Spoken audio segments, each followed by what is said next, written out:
radio for the masses. Headline edition, July 8, 1947.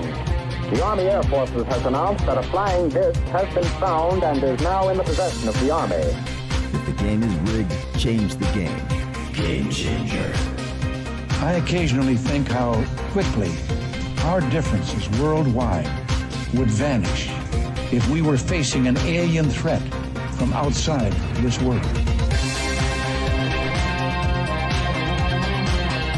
This is Fade to Black with your host, Jimmy Church, on the Game Changer Radio Network and KGRA, the Global Radio Alliance. I need your help to get to the year 1985. You're listening to Fade to Black with Jimmy Church on the Game Changer Network.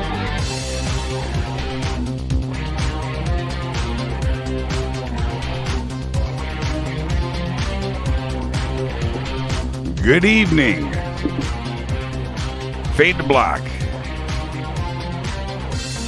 Bespoke radio for the masses. Yeah. How you doing? Today's Tuesday, June 15th, 2021.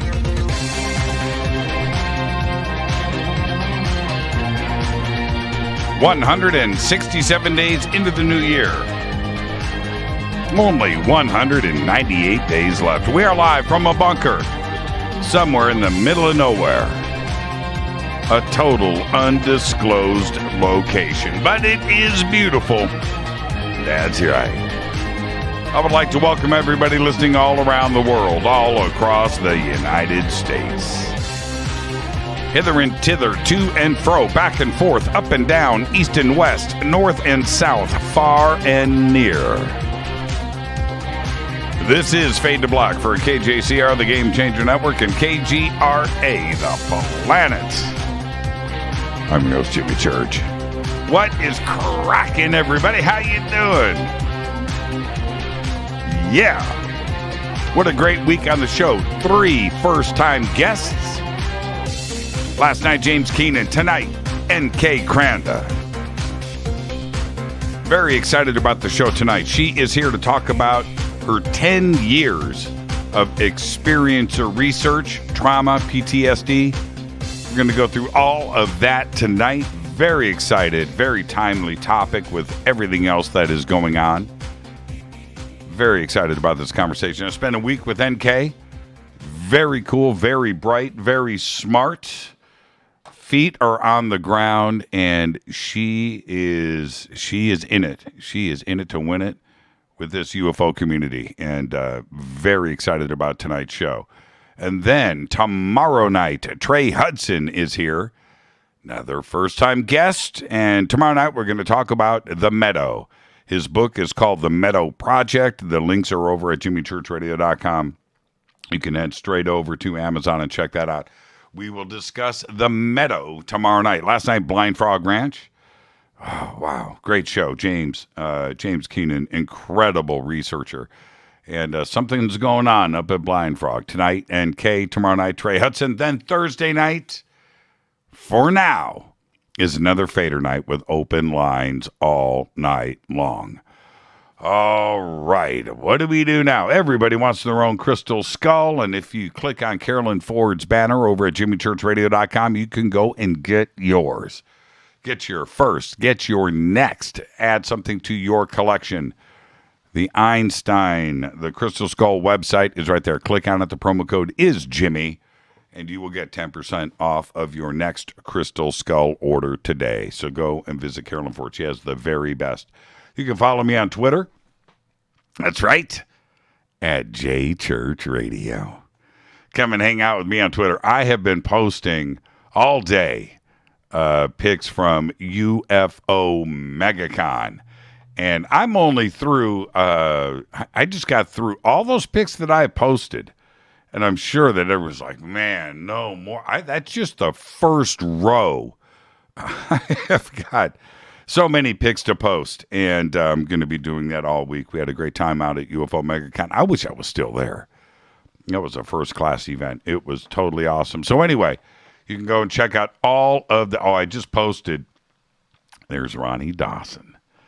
Man. All I got to say about Ronnie is that's it. I'm just going to leave. Man, Ronnie Dawson. That's a cool dude right there. That's a cool dude. Great story, great experience. And I love the way that he communicates it. I can't wait to get Ronnie on the show. We'll do that next week. I got to get Ronnie on first crack at it. He's got to get back home. So, but we'll have Ronnie on the show next week. But if you want to see all of the pictures I'm posting, just head over, follow me on Twitter. It's right there in my feed. I've been busting out 4 at a time all day long. Oh, there's a pic. You want to see a pic of myself and Rick Doty backstage? That's right, Richard Doty. Right there. I'm not even going to look at the comments. Great pictures of, I think there's 2 here, and I need to post them back to back. Oh, I didn't do the other one. I went out on stage. I did this a few times. I did this with Dolan. Did it with Danny and Brinkley. Did it with Rick Doty. I think I did it with Billy Carson, too, as well. Well, I'll just walk out in front of them. They're up there speaking and take a selfie, right? There's supposed to be no pictures, no video, no nothing. And I'm just walking around taking pictures. But there's this picture, this selfie that I took with Dolan, and it's excellent. But Honor, who is the selfie king, and if you've been hanging out in hashtag F2B, the sandbox, you've watched Honor. Hello, Honor. How you doing? I know you're listening. His selfies and the way that he pulls that off at the right moment, it's just incredible. Well, anyway, he took a picture of me taking the selfie. So you see what I'm saying? It's like a picture of a picture of a picture. And I'm going to post those tomorrow side by side so you can see them. It's really cool how Honor got lucky with that. But you can see everything right now over on my Twitter page at JChurchRadio. Okay, there is a picture I posted. This was taken by Brad Harris. And how you doing, Brad? And Brad caught the moment that Lou Elizondo called into the panel. Right? Well, he didn't call into the panel. He called my cell phone. But the panel was going on, and I answered Lou's call. But at that moment, I'm on my cell phone right here talking to Lou. But look at Dolan's face. And Danny Sheehan doesn't look too happy. Anyway, it's a great picture. Doty, I don't think, believes what's going on. And you look at Sig Goldberg, he's like, man, church, right? It's a great pick. But you can see all of these right now over on my Twitter feed at JChurchRadio. Okay, let's get to the breaking news. Lots to get to tonight. A team of archaeologists from Hebrew University of Jerusalem made a rare discovery when they unearthed a small clay seal impression dating back 7,000 years. Now, the impression with 2 different geometric stamps on it, the pictures are incredible, was discovered in Tel Tassaf, a prehistoric village located right there in Israel. Now, sealings, also known as bula, are made of a small piece of clay, and they are used in historical times to seal and sign letters to prevent others from reading their content. You know what I'm saying. You got to break the seal.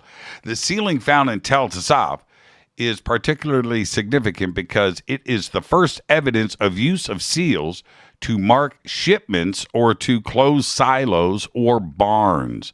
When a barn door, was open, the seal impression would break, that telltale sign that someone had been there and that the contents inside had been touched or taken. It's like a prehistoric burglar alarm. Well, today, similar types of sealing are used to prevent tampering and theft. They put them on the back of semi-trucks, on the trailers. Do this all the time. Well, it turns out that this was already in use 7,000 years ago by landowners and local administrators to protect their property. It's absolutely incredible. Go and check out that story.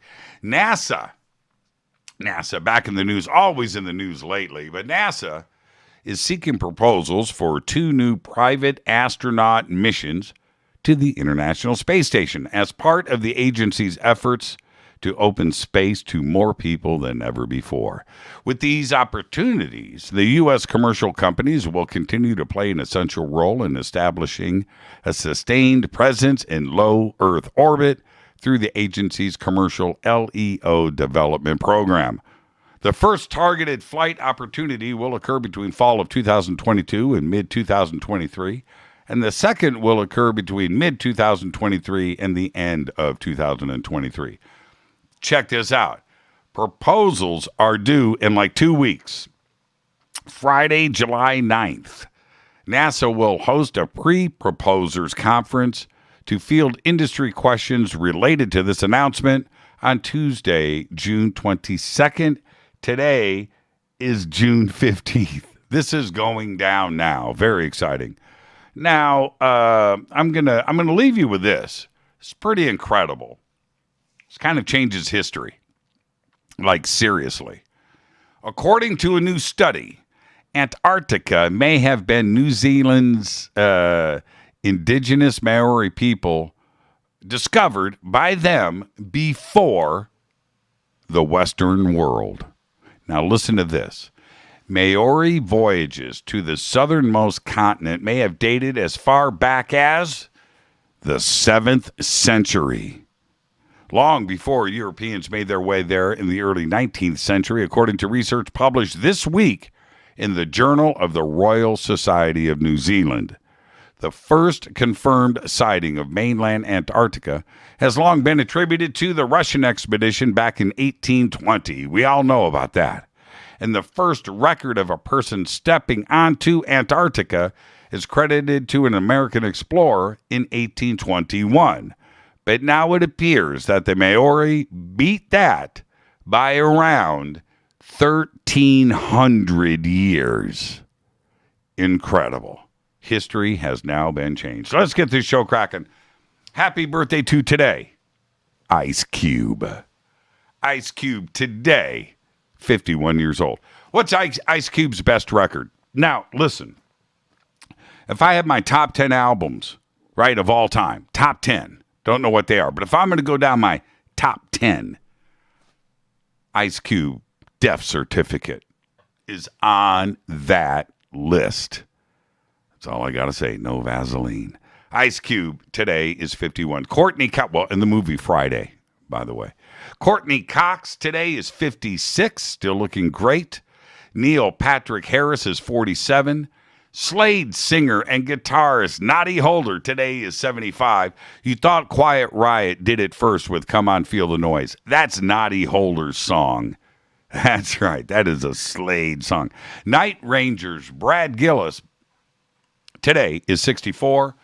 And Queensryche drumming god Scott Rockingfield today is 58. Scott, remember when he had his drum set, his drum stands were welded chains? Remember that? I mean, it was like the coolest thing ever. Scott Rockingfield. Man, he's just a great drummer. Our dead guy's birthday today is, check it. You ready? Lisa Del Giocondo. That's right. 1479 to 1542, died at the age of 63. And I know what you're saying to yourself right now. You're saying, Jimmy, who is Lisa Del Giocondo? Well, she is the Lisa of Leonardo da Vinci's masterpiece painting, the Mona Lisa. Her portrait was commissioned by her husband during the Italian Renaissance in the 16th century. She grew up in Florence, and she was the eldest of 7 children. The Mona Lisa name of her portrait was derived from writings done by Giorgio Vasari when he wrote in 1850, quote, Leonardo undertook to paint for Francisco del Giocondo the portrait of Mona Lisa, his wife. Lisa fell ill and was taken by her daughter to the convent of Santa Ursula, where she died on July 15th, 1542, at the age of 63. Happy birthday, Lisa. Incredible story. On this day in history, OTD 2006, the remote island of Spitsbergen halfway between mainland Norway and the North Pole, the prime ministers of Norway, Sweden, Finland, Denmark, and Iceland, all 5, laid the first stone of the global seed vault on this day in 2006. Fader fact. In 1963, George Blonsky patented a table that used a centrifugal force to assist in childbirth. That's right.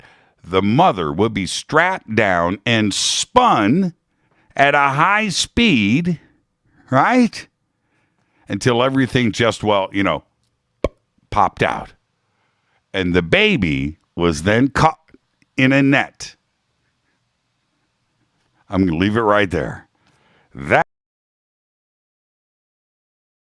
is your Fader fact. Tonight we have very special guest, N.K. Kranda, and she's texting me. We're good.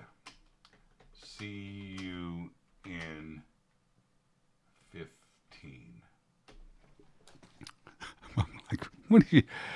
If in the middle of the show, I'm getting a text, and if I don't respond to this text, what do? What is she thinking? I don't know. So maybe radio, NK, are you listening to the show right now? Would you like me to text again? Ask me another question. River Moon Coffee, that's what I need right now.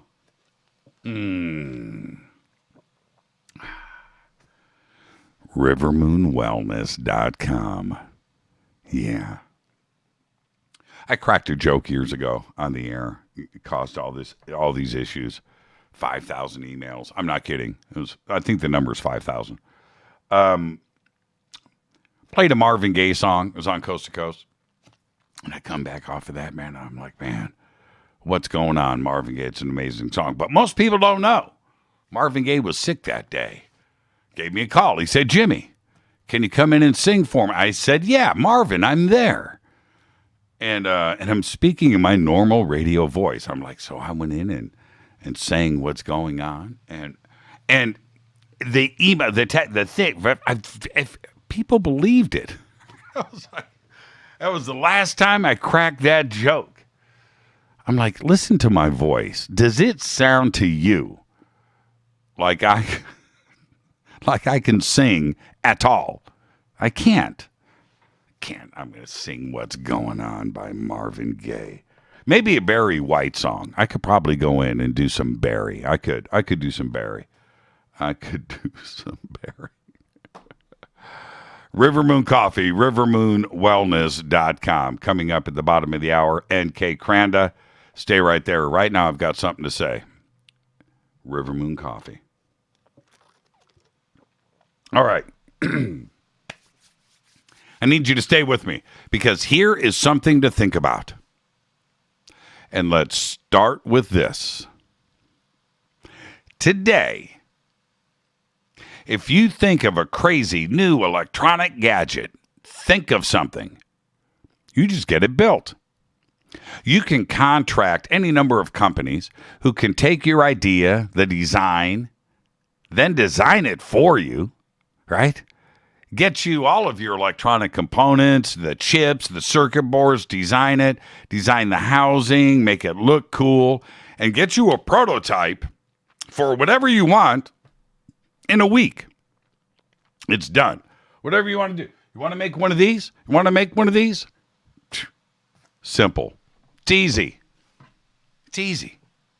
You got to pay for it. Manufacturing is ready after that prototype is done when you place the order. It's that simple. This type of tech is built on layers of progress that have happened over the last 100 years.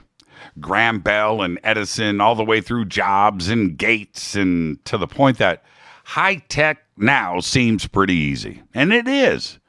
Computers can be slapped together in an afternoon right there in your living room with you doing the work with off-the-shelf parts that are available everywhere, right? Well, of course, we know this. Seems obvious, seems simple, because it is. Now, I want you to think about this. We've just come off a 16-month worldwide pandemic. So, we know all about that. Forget about the horror films of the past. This time around, we actually lived through Stephen King's The Stand. Well, albeit a little smaller in scale, but you get the drift. Anyway. So just put these two thoughts together for a second. Put these two thoughts together for a moment and think about this. What if every engineer and software designer in the world was suddenly dead? Dead due to a virus. The software 19. How long would it take us as a species to get back to where we are now? Seriously, really think about this for a second. If we had to start over from scratch, how long would it take? In this thought problem, I survive. I do. I know all about computers. I know about cell phones. I know what they are. I can type in a GPS address in my car in about 10 seconds. I think I know tech. But I can't build tech. I can't design tech. You could give me a factory with all of the materials needed. But you ain't getting an iPhone out of me anytime soon. In fact, it ain't ever going to happen, ever. It's not going to happen. The path that got us to where we are today involved the minds of millions of people. Not 2 or 3 individuals. It wasn't just Edison and Tesla. It wasn't Alexander Graham Bell. It wasn't. It was millions of minds thinking through hundreds of millions of problems and issues every single day for 100 years to build the layers of intelligence that we have right now. Now, if that intelligence is removed and all that we have left is 7 billion people who have no idea how to do anything technical, we're toast. Toast. If the 7 billion people left on the planet, right, and if you think about this, those 7 billion people still know what a cell phone is, of course. But trust me, my mom isn't building one with her friends over at the house. Neither are you or anyone that you know. For probably another 100 years. Now, right now I'm using computers and cell phones as an example. But it applies to absolutely everything today because chipsets make your clothes. They cook your food. And they make sure that your car starts in the morning. In fact, today's modern automobile can have up to, wait for it, up to 3,000 chips. That's right. In 1970, there were none in your car. 0. Now, take away all the chips. Take away the software designers. Take away those engineers, the electronics engineers that are, take away that because they just died in a virus. Take away all of that. And all of the planes, the trains, the automobiles, everything is grounded, useless, never to be started again. Not for another 100 years, if we're lucky. So yeah, I used an imaginary software engineer 19 virus. It could happen though. It could happen, man. They're probably designing it right now. But anyway. But it could be a gnarly EMP. It could. It could be a nasty computer virus that wipes out every operating system on Earth. And it could happen. There is some deranged fool right now trying to do it. I guarantee you, man, in his mom's basement in Russia. Just, man, I'm going to take it all down, man. And he's just coding away. I'm telling you. And if any of that happens, any of it, it will make the 2020 COVID pandemic seem like a short day trip to Six Flags for an afternoon of roller coasters and churros. I'm being very serious. You remember when I spoke about this 5 or 6 years ago on the show, and I said, hey, what would happen if I just wake up in the morning, I go downstairs and I'm making my coffee and my coffee machine doesn't turn on? And I'm just noticing that the house is a little bit quiet and my electricity isn't on. Oh, I didn't pay my electric bill? Was there a car accident down the street? What happened to my electricity? And then I find out that it's all down. How quickly from that moment of me finding out that I got no coffee to pandemonium in the streets. Real pandemonium. People looking for food. People pounding at my door, armed and dangerous, right? No communication, no news, no nothing, no electricity, no food, no shipments coming in, logistics shut down. Think about that, right? Think about that. It's crazy. And now, back to my point, before I get to NK Kranda, back to my point. We just came off of a pandemic. We know that the possibilities are now real. Think about that. This is Fade to Black. I am your host, Jimmy Church. Tonight, right here on this very program, NK Kranda. It's going to be a great night. Another first-time guest. Tomorrow night, Trey Hudson is here. Another first-time guest. And allegedly, right now, Thursday is going to be Fader night with open lines all night long. On the Game Changer Network and KGRA, The Planet. I'm your host, Jimmy Church. Follow me right now on Twitter at JChurchRadio. I'm going to get NK in here, and I'm going to go see what's happening over there on YouTube. Troublemakers. Right now. I'll be right back after this short break. Stay with us.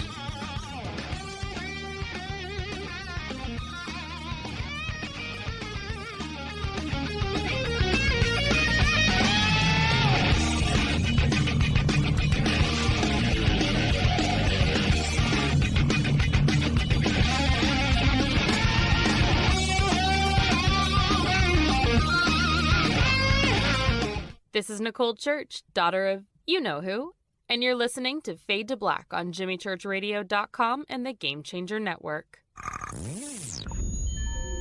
You're listening to Jimmy Church, Fade to Black. Fade to Black will now pause for alien identification. The station that talks the net. KGRA Radio.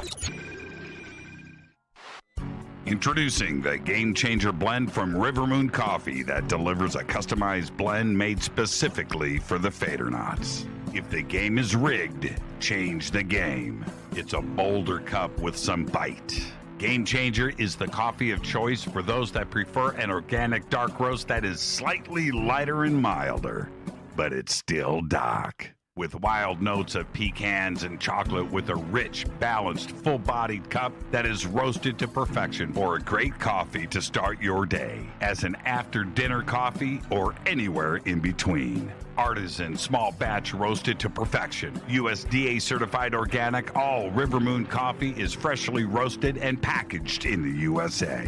Just go to rivermooncoffee.com or click on the banners over on our site and use the promo code F2BBLEND for 15% off of your order today. rivermooncoffee.com.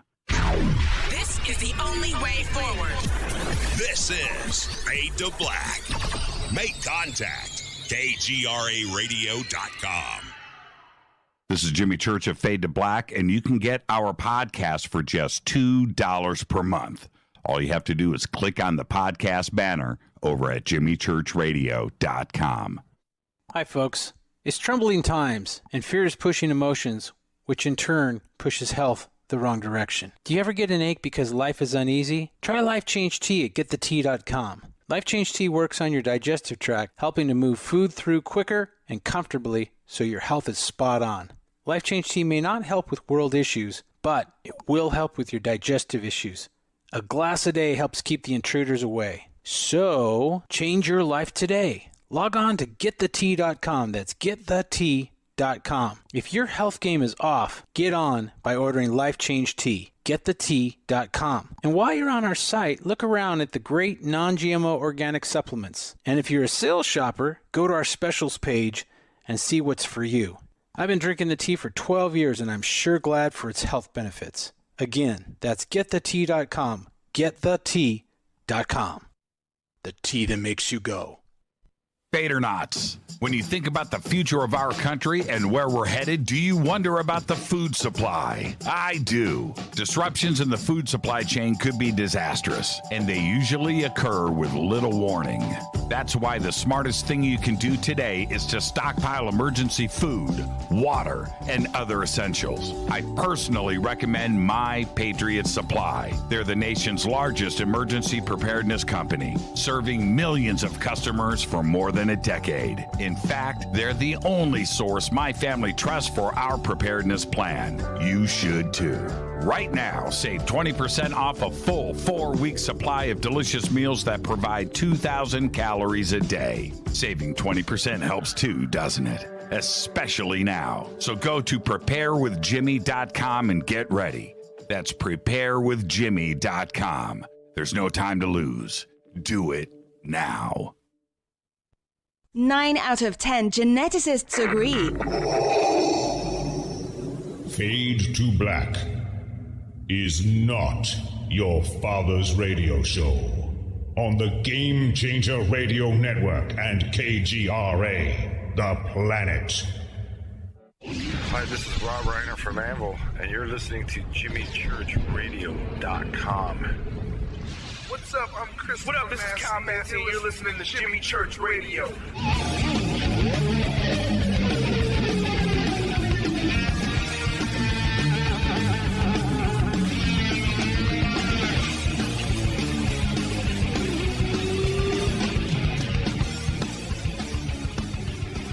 All right, welcome back. Fade to Black. I am your host, Jimmy Church, on the Game Changer Network and KGRA, The Planet. Tonight, NK Kranda is here. First-time guest. Tomorrow night, Trey Hudson, another first-time guest. It's going to be just a great, awesome week here on the show. Welcome to everybody listening around the world. Now, this is the deal. Tonight, we are going to explore the culmination of her 10 years of private research into experiencers and the effects of trauma on the human brain. NK went to school for Horticulture Sciences and graduated with the highest of honors. She then continued her education in the fields of psychology, PTSD, and trauma therapies, art, biology, physics, and history, and shamanism. She currently works in experiencer research and preservation and has the honor of interviewing some of the most incredible people in the field. And this is the deal. Her interest in contactees and experiencers began when she volunteered as a MUFON chapter secretary in San Antonio, Texas. After writing way too many reports, she found that her true interests were in the people that quietly came to the meetings to tell an incredible story. Tonight, we're going to go through all of that with NK, and I would like to welcome for the first time to Fade to Black, NK Kranda. NK, good evening. How are you? Hello, sir. Oh, speak up. Oh, I'm sorry. Yeah, there you go. No, you're good. You're just all relaxed. We need to hear you. I need to hear the NK that I hung out with all week. But I need to get psyched. Yeah, you do. Now, this is the deal. You're a first-time guest. That means you get the first-time guest disclaimer. It's simple, and it is this. NK, this is just you and I sitting on my couch having a conversation as friends. And where that conversation starts, it starts. Where it ends. But we're going to end as friends. There you go. You ready? Okay. All right. We're already friends. But I want to start here because I'm introducing you to the audience for the first time. And I want you to tell us a little bit about you, how you got into this. Where did you grow up? And the obvious question is, were your parents, on the straight and narrow, or were they just a little bit strange? And did you have a crazy aunt that, did Ouija boards and stuff like that? Tell us about that. Actually, no crazy aunts, no Ouija boards. I had a pretty unhappy childhood, so I was very imaginative. I was very much in my own head. My parents really didn't care about me that much. So I actually ended up getting adopted by a really awesome couple when I was in high school, and they came to the presentation. They were in the front row. Is that right? Did you introduce me to them? I don't remember. Okay, all right. But I met your daughter. I did meet your daughter. Yes. And great pictures with her, by the way. She's totally awesome. Totally awesome. But she, I give her a really cool fade to black tank top she can wear as a dress, and it looked great on her. She gave it to you. I was like, what? Yeah, I think I kind of surprised you that morning when I put it on. Yeah, that was pretty cool. That was pretty cool. I posted the pictures of that. But so no high strangeness growing up? I did have a lot of paranormal activity, and I think that's because basically it was an abusive household. It doesn't bother me to talk about it, but it was pretty traumatic. And as a kid, I actually would have PK manifestations, and when I got really angry or I got really upset, stuff would move. And I've just had so many near-death experiences that it's just like either I'm very lucky or I'm very unlucky, but somebody's definitely looking out for me. So PK, what are you talking like Firestarter with Steven Spielberg, that kind of stuff? More like telekinesis, basically, where you just have so much stress when you're young that it can exert itself in different ways. Actually, I have an experiencer that has PK manifestations. She got really angry at her guardian one night, and he woke up the next morning just covered in scratches, and it looked like she had kicked the crap out of him. And was this something that do you still have? I don't know if you want to call it an ability, but do you have that ability today? Can you make stuff move? No, not anymore. Thankfully, I don't think that it would be very good to just break a window all of a sudden. Yeah. At UFO MegaCon, start moving glasses around at the table at one of the dinners. Yeah. I don't know. That might actually be pretty cool. But what about UFOs? How did that interest start? I know that you went to MUFON and joined the organization, but there was a reason why you went to MUFON, right? Did you see something? I mean, I've been an experiencer my entire life. I really just didn't learn what that was until I went to MUFON. But I was actually laying on the couch one day when my daughter was taking a nap, and I was watching YouTube of top 10 most mysterious disappearances in national parks. And that's where I learned about Missing 411 and David Paulides' work. And I figured out that he went to a MUFON symposium and he was a MUFON investigator. And I was like, maybe I can learn more about Missing 411 or like find some friends there. So number one, blame it on my daughter for making me tired. And number two, David Paulides is really the reason why I do this work. Now, and you just mentioned quite casually, I might add, that you now know that you've been an experiencer your whole life. When you're around other experiencers, which we're going to be talking about for the rest of the evening, but did that stir some memories where you were like, wait a minute here, that feels familiar to me? Oh, yeah. I was sitting in a meeting, and it just sounded like some people were talking about me. I just thought I was weird, but the stuff with the paranormal, the making things move, experiencers tend to really mess with technology and electronics. Right. And, I've killed so many mics. I can't be close to radios because I'll set them off. I'll set off fire alarms if I'm really stressed. So yeah, it was a humbling experience to get to talk to the people. So. And do you have? Did you do any regression therapy? No, I did not. Okay, but these memories, as they are coming back, what did they involve? Now you interview experiencers all the time, but did you have any contact? Did you meet any? Tell me about that. So my experiences range from anywhere from near-death experiences to what I think was an abductee event. I can't be sure, but I was in Albuquerque, New Mexico. I was in a hotel room with my daughter, and I had a sleep paralysis, and I woke up, but the room was very dark, and something grabbed me by my arm and dragged me out of the bed, and I felt my feet hit the floor, and then that's it. And then I woke up in bed the next morning. Yeah, that sounds like a physical experience. Did you see anything? I don't know. I don't remember. I don't think I really want to remember. Yeah, I'm with you on that. I've talked about that a million times. I've had some things strange happen to me, but I'm just going to leave them there, right? Yeah. I'm just going to leave them there. I'm cool with what I know, right? That part of the experience, as crazy as it was, is fine. I'm fine with that. And I think so many are, like yourself, where they don't necessarily have the need or the emotional need to go back and explore some of these experiences. Maybe they just want to leave it right there, and they're fine with that. Have you heard that from other experiencers?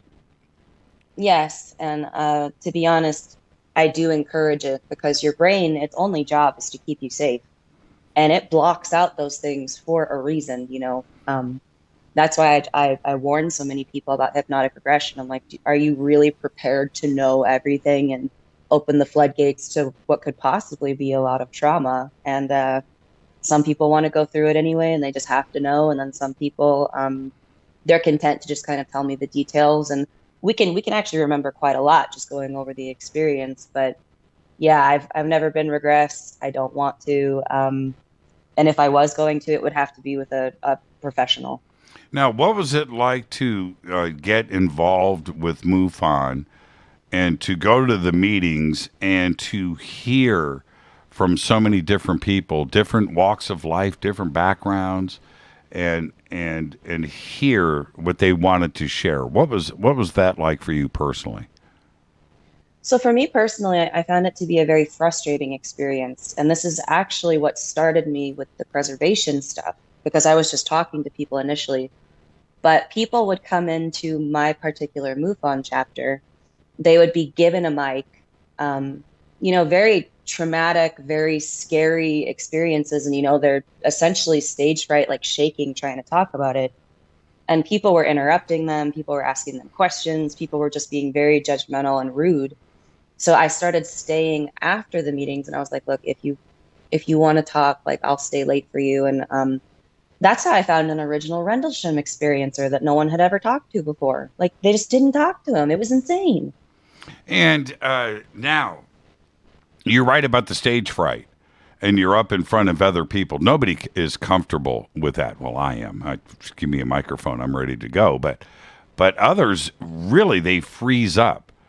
And so you're listening to somebody maybe speaking there in front of the crowd, in front of the chapter, and then afterwards, when you're alone, two different situations probably. Yeah. And what's that like? I mean, do they just open up and it just comes flooding out? Sometimes they can be very open and want to talk about it. Other times it can kind of be slow to get started. But once they realize that I'm not there to use them or abuse them, and I'm very gentle with the way I speak to people. I'm very validating, and eventually it does start to come out, and I want to make sure they honor themselves because they survived.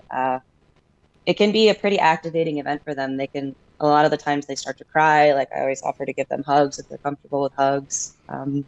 Some people, it's just a very casual story, and then I never see them again. And then other people, I've actually made lifelong friends.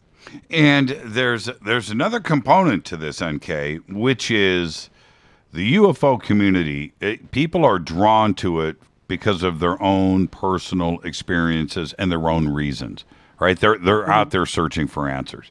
The people that listen to this show, they're here for their own personal reasons, and everybody's a little bit different.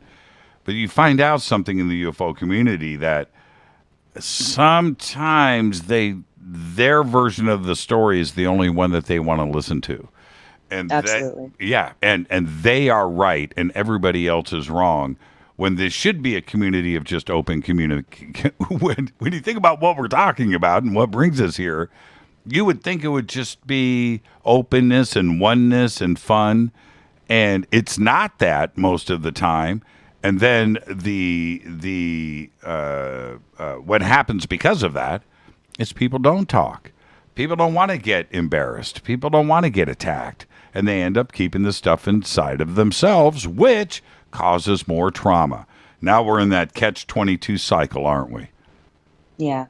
Is that what you're finding? Yeah. Even the infighting and just UFOlogy, I despise it. I just wish that, now that we're getting serious attention, we're getting serious disclosure, we're getting, we're being put on valid news sites and things like that. Like, they still just can't knock it off for the good of the experiencers and for the good of the field. That's why I work alone. It's probably a good idea. And then talk about, cause and effect. Now that all of these subjects about UFOs and what may or may not be going on inside of our own government and the military, which brings in the media, 60 Minutes, right? We've got it. It's everywhere now. So these experiencers are going to be more comfortable with coming forward and talking about this. We have to do something with this new flood of experiencers that is happening now, but it will continue in the future. Oh yeah, there's going to be a lot more, I think. Do you have a plan? So I'm actually writing a survival guide for experiencers right now for people that either can't come forward with this stuff, or they're already dealing with it, or they have children that are dealing with it. I've actually collaborated with about 13 of my experiencers to write about their testimony and how they deal with it and how they have survived. And also some things that I like to tell people, like, honor yourself because you survive. You need to be really careful about your boundaries, and you need to be really careful about who you're speaking to this and why, and how to fight that stigma. I think it's a really necessary book that is just not out there right now. Being an experiencer and not having anyone to talk to about it is just the loneliest existence I can imagine. And I don't want these people to feel alone. I want them to know that we're out there and that there are people that want to help you and not take advantage of you. And it doesn't have to be a scary, horrifying thing. And it's something that we have to have some sort of roadmap forward. We have to have a plan for this because it's happening now, and it's inevitable that the numbers are going to grow, and we can't be caught by surprise, can we? We just can't. Right. And now I have talked to so many experiencers on this program, and I ask all of them, and that includes the therapist and things on the show. I ask them all the same thing. Have you seen People of Earth? Have I? Yes. No. You haven't seen it? I don't have any. Okay, People of Earth. Well, it's a TV series. It's a comedy series, two seasons, about experiencers and their little group that gets together at this church. But what is amazing about this series, NK, and tonight after the show, that's your job. You're going to go find it, and you're going to go watch it, and you're going to go binge it. It's great. It's funny. But as you watch this and you listen to the conversations, it really feels authentic to me. It's a comedy, right? But if we can't laugh at ourselves, right, that's an issue right there. We need to laugh at ourselves. But it seems like whoever created the show and whoever the writers were, they infiltrated. They did, man. They broke into some experiencer groups, and they got the terminology. They got the emotional impact of this. They got the words. They got the verbiage. They got the ideas. They got it all correct. And when I watch People of Earth, and I've seen it now probably 5 times, both seasons, can't get enough of it. Their issues that go down in their group are exactly what we need to deal with. These things are real, NK. They really are, and I keep trying to put that message out into the community that, especially peer-to-peer counseling, like, you can talk to these people about it. you don't always have to have the right answer. You can still be a good listener. You can still be kind. You can still be validating. You can say like, well, I don't know what to say to that, but thank you for having the confidence to tell me, and, keep it a secret if they ask you to. But more and more now that I'm getting a larger pool of my researchers, or my experiencers, is that I'm getting really worried about the suicide rate. And you started compiling this data about 10 years ago. How did you approach that? And what were the first things that you were interested in as you started to get all of this information? So one of the first things that fascinated me was that some of these people just have dark, horrible, lifelong stories where just the activity is constant. And I ask every single experiencer, I say, if it could all stop today and just be over, that's it, would you want it to stop? And I've only had 1 or 2 people ever tell me like, yes, I want it to stop. And it's fascinating to me that they can come forward and say, this experience, maybe it's not something I want to be happening, but it's made me so much more aware of myself and aware of what's out there, and that there's other people out there like me that need help too. So just the incredible empathy that they have is really amazing, and bravery. Now there's the trauma part, and then not all experiences are necessarily bad. Right. Right? And why would you want that to stop? Yeah. But that is pretty interesting. That no, this is something that I want this to continue. That's a pretty interesting. Now, as this 10 years of research, not to get into the logistics and the hard data, but how many experiencers are in the pool of data approximately? Oh Lord. I haven't done a count, but in a busy year, I can do 30 to 50 a month. Wow. And that's me trying to go slow and, do a good job and everything. Methodical. Right. I just need a bigger group of data because I really want to nail down just how bad the suicide rate is, the people that did the hypnotic regression or not, the substance abuse and the relapsing after that stuff. Because like you said, these are real problems and these people need real help. And it's really hard to make a pitch for that, like to stop regressing people and to stop doing all these things if you don't have the hard data behind it. Now, 50 a month, so that's 500 a year. Are we 10 years? Are we talking about 5,000 people? Maybe, give or take. Wow.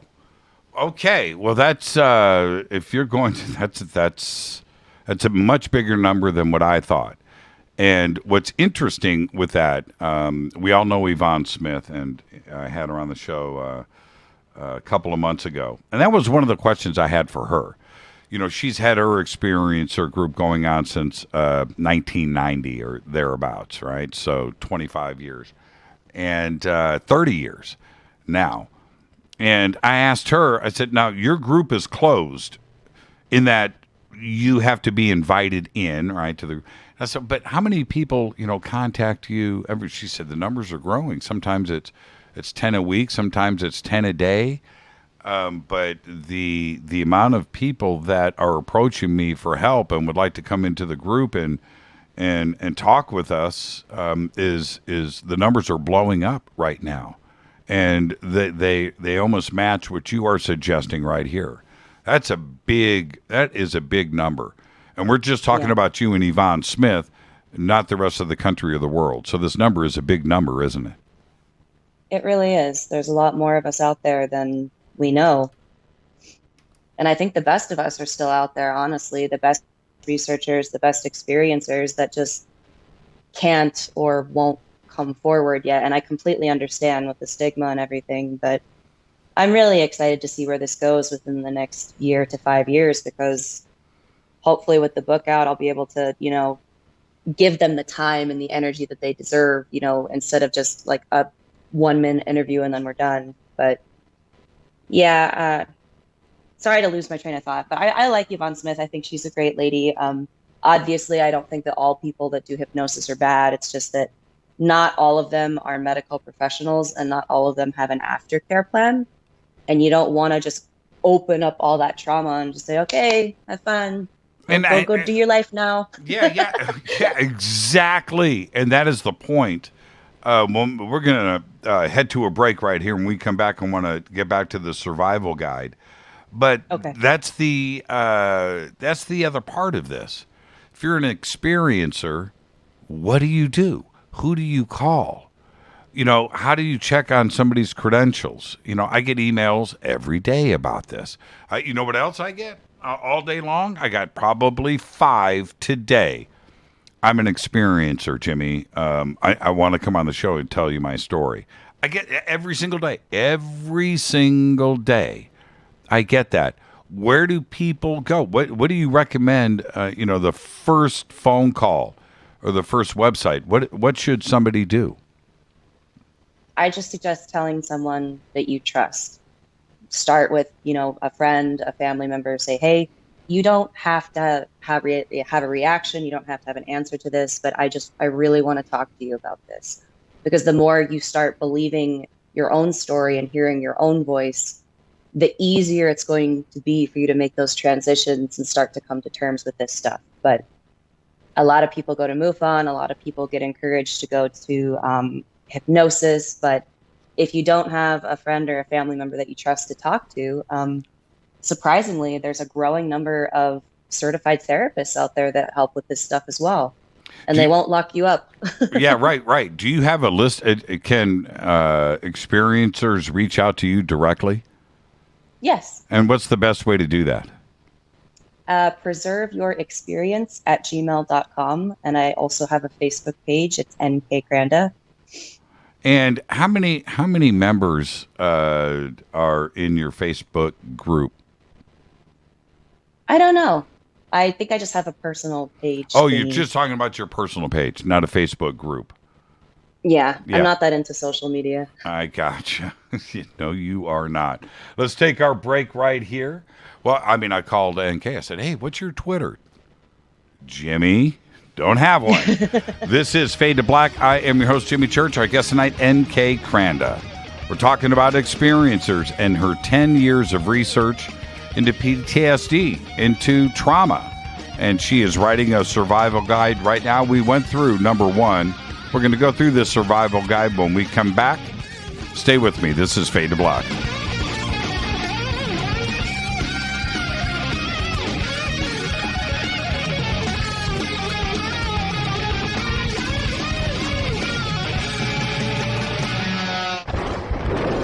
This is Fade to Black with Jimmy Church on the Game Changer Radio Network and KGRA, the Global Radio Alliance. This is KGRA Digital Broadcasting Station, Salt Lake City, Utah, Van Buren, Arkansas. This is Billy Carson with ForbiddenKnowledge.tv. Forbidden Knowledge TV has just reached its 1-year anniversary. That's right, 1 year. And as a show of appreciation, we are giving all new subscribers a free 30-day trial of ForbiddenKnowledge.tv. That's 30 days to binge watch thousands of movies, documentaries, conferences, workshops, lectures, yoga classes, meditation courses, and so much more. So log on to ForbiddenKnowledge.tv from your computer or mobile device, or get the Forbidden Knowledge TV app on Apple TV, Roku, Amazon, iTunes, or Google Play today, and use coupon code 30daysfree. That's coupon code 30 days free on ForbiddenKnowledge.tv today. Because you never got that pony you always wanted. Damn it. Jimmy Church and Fade to Black on the Game Changer Network. KGRADB.com. Listen, I know, and you know, that you've always wanted your first crystal skull. Or maybe you're a collector just like me, but you just don't know where to go to find the real thing. Then I met Carolyn Ford over at EinsteinTheCrystalSkull.com. Carolyn is the guardian of Einstein, one of the most respected ancient crystal skulls in the world. All of her unique skulls have been imprinted sitting with Einstein in his sacred lodge and are carved from the finest gemstone and materials. Imprinting is the process of receiving the ancient wisdom from the master skull or master computer. Einstein, the ancient crystal skull. To see Carolyn's current collection of crystal skulls, just visit her store at EinsteinTheCrystalSkull.com or click on the banner over on our site. Don't forget to use the promo code Jimmy at checkout to receive 10% off of your order today. That's promo code Jimmy. Finding your first or next crystal skull is easy. Just visit EinsteinTheCrystalSkull.com.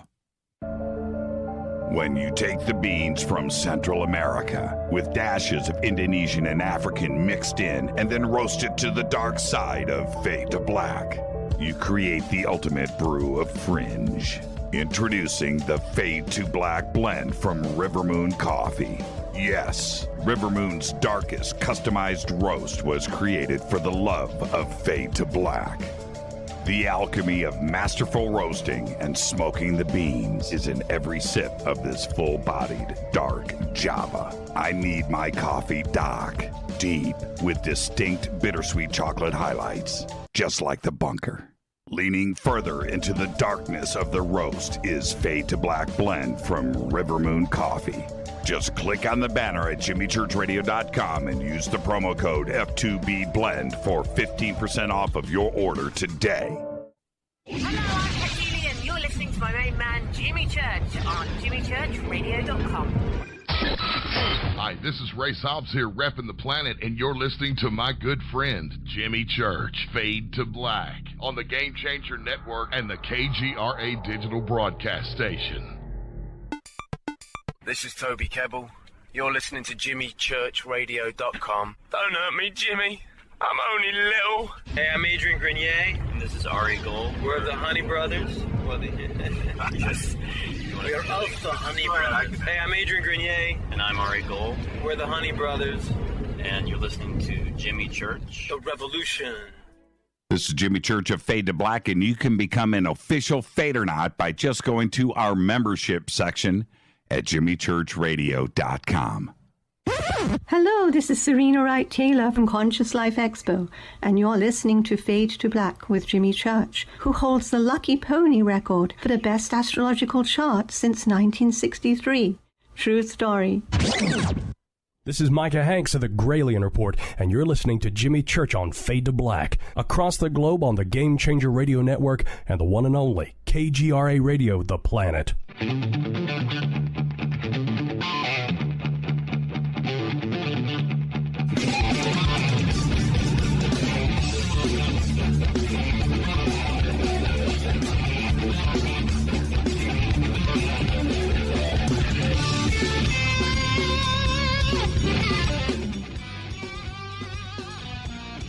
Welcome back, Fade to Black. I am your host, Jimmy Church, tonight, NK Kranda.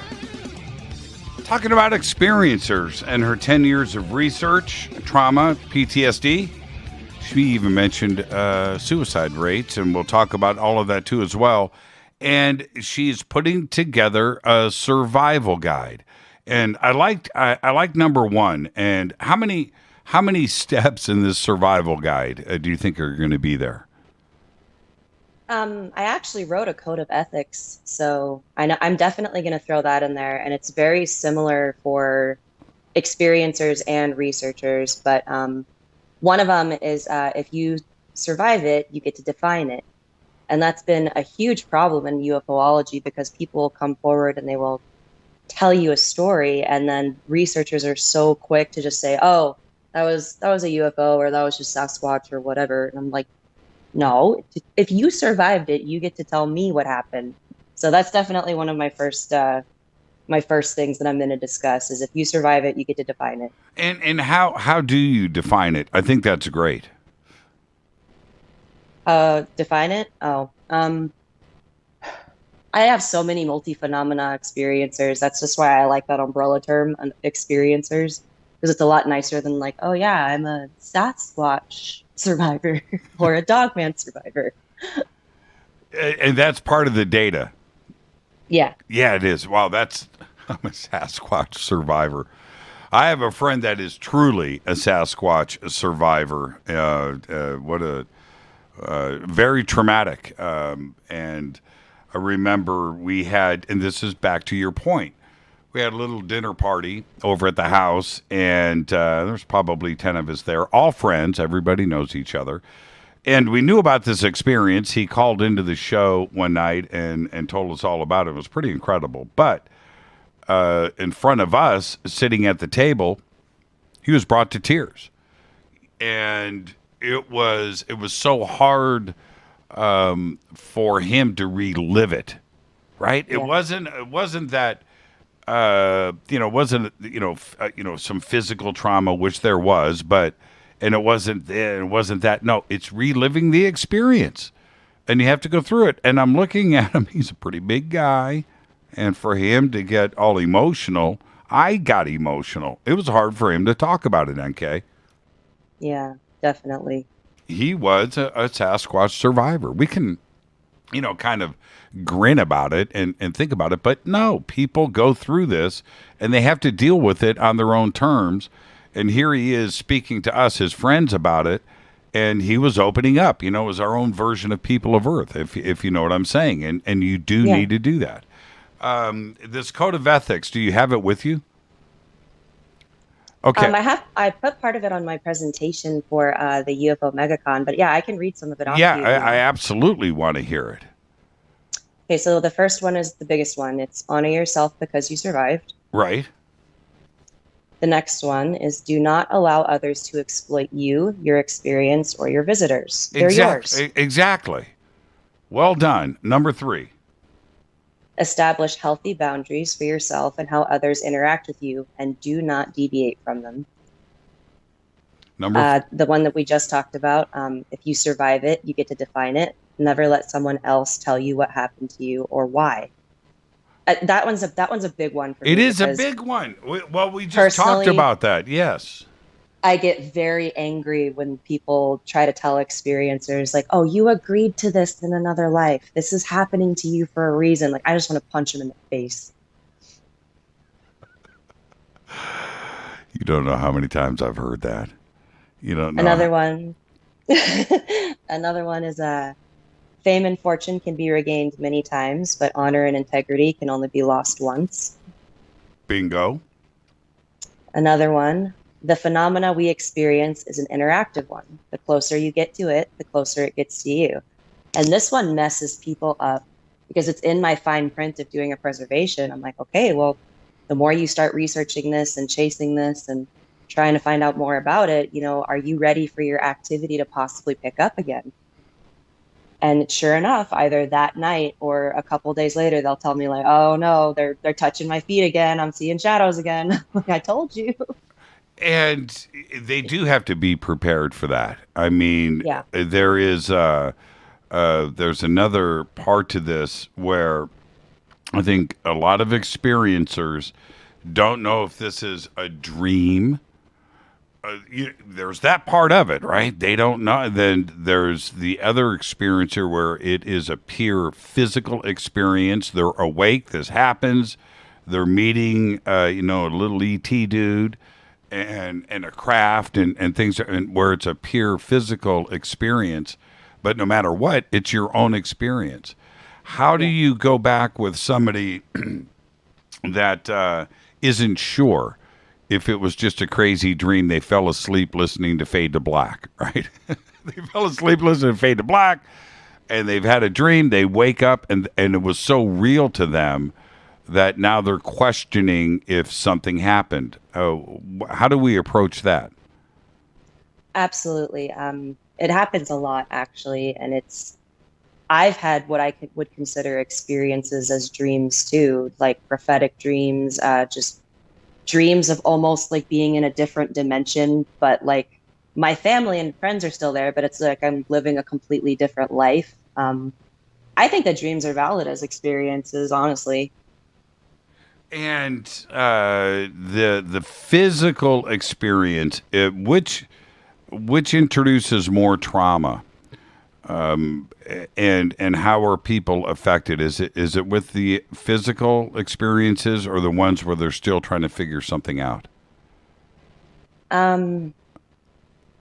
That's hard to say. I mean, the physical is more disturbing, but it's eventually the mental toll that it takes. You know, it's exhausting.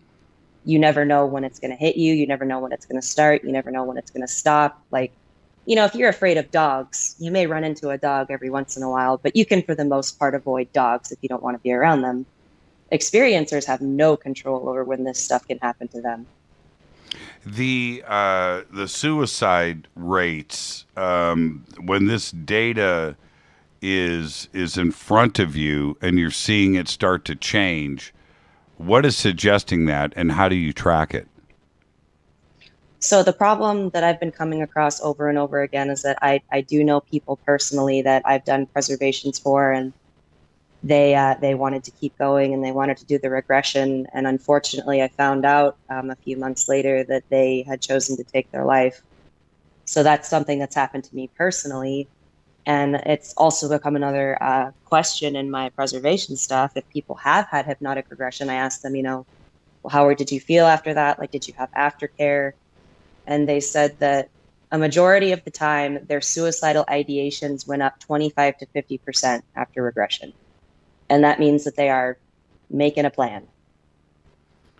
That's it's almost a taboo subject, right? And it's difficult to talk about. Do you attribute it to the regression or just the reality that this is going on with them? And, you know, how do you tie the two together? I do attribute it to the regression because especially the violent ones, like the more violent abductee stories, just getting hit with all of that information at once and reliving it and having that really crisp, clear, not just a memory, but it's basically re-traumatizing yourself all over again. And then unfortunately, you know, a lot of the times they don't have that aftercare. Like people tell me they've been hypnotized over Zoom and stuff. You're left with all of this trauma. You're probably still having activity happening and activity picking up again. It makes sense to me why they would start having suicidal ideations. I mean, it's terrible, but at the end of the day, not everyone can choose to keep going. Doing a regression over Zoom. Yeah, can you believe that? That does not sound like a good idea to me. Now, I don't know the therapists out there that are doing this, but you need to be in the same room. You need to be somebody, to be with somebody that is there to, A, care for you and know what is actually going on. I don't think regression over Zoom, that's scary to me. Yeah, but people are doing it. I mean, after the Zoom call, right, you've just been hypnotized, right? Yeah. Over Zoom, and then you're left alone in your house, right? Yeah. To think about this without any, that doesn't sound good to me. Yeah, me neither. I don't recommend it. And if you do want to try it, please do it with a medical professional, and please have an aftercare plan and make sure that they're reputable and that they'll check up on you and that you're okay. And it hurts me. It hurts me to know that many people considered committing suicide, and then how many I don't know that committed suicide. How do you suggest to someone, because this is discussed so much today. We just came off of UFO MegaCon. I heard regression, like 10,000 times this week, right? Yeah. The conversation always ends up there. How do you vet a therapist? You can actually Google their credentials. I've found therapists, especially Jim Denning is one that can actually help you do it through accelerated resolution therapy. And that's not hypnosis, and that's an evidence-based treatment. Like cognitive behavioral therapy, prolonged exposure therapy, all of those can help you get those memories back and get the understanding that you need and start helping you with your problems. And it's actually treating you and helping you get better rather than re-traumatizing you over and over and over. But vetting a therapist, it can take a long time. I mean, it took me 7 years to find a therapist that I really liked and that I wanted to work with. Yeah, she's amazing. I love her so much. And that's one of the things that she taught me too, honor yourself because you survived. And if you don't mesh with a therapist, that's fine. Just go find a different one, talk to them, ask your friends. I give out recommendations for therapists. and you do that. And I think that's excellent. The conversations that I've had with different therapists, and I can go down the list, but when I hear a therapist say, you know what, yes, I do the regression, but I have somebody in the room with me along with you. We've got somebody to not only witness and go through the therapy, but to just make sure that everything runs cool. And if I'm going to be regressed, I need 2 or 3 people in that room. I just don't want to run willy-nilly with a therapist one-on-one because I don't know where this is going. I don't know how the questions are going to be laid out, or if they're questions or what their style is to get these memories back. But I need a witness, right? I do. Do you recommend that? Definitely. If you're going to go in there and if you're going to do the regression, please do not do it alone. Do not do it over Zoom. Well, and that's okay. Let's we can let the Zoom part go. But do you have a witness in Zoom, right? Or is it just you and the therapist? I mean, how do you do that? Wow, that's crazy town. And I know that there are therapists that are listening to me right now that probably do Zoom therapy that are going, Church, what are you saying? I'm saying I'm not down with that. It just doesn't feel natural. It doesn't feel okay. I'm surprised, but I guess that has to happen. Sure. I didn't even think about that. No, I'm not. Regression is one thing, and it's something that I personally don't want to go through, but no, not on a Zoom call. Now, let's go back to the survival guide. We went from number 1 to, I'm looking at the clock. I want to get some more of this in, to the code of ethics. In the survival guide, what would step 2 be?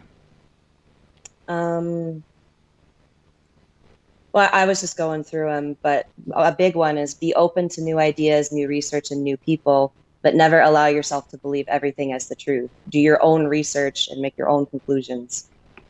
Discernment. Yes. Right? Discernment. Squinty eyes. Go at everything with squinty eyes. Avoid anybody like the plague that claims that they have all the answers. Because they don't. No, they don't. They don't. I don't. You don't. Right? Nobody knows. Yeah. You should see AK's face when she said that. Definitely not. But nobody knows. Nobody knows.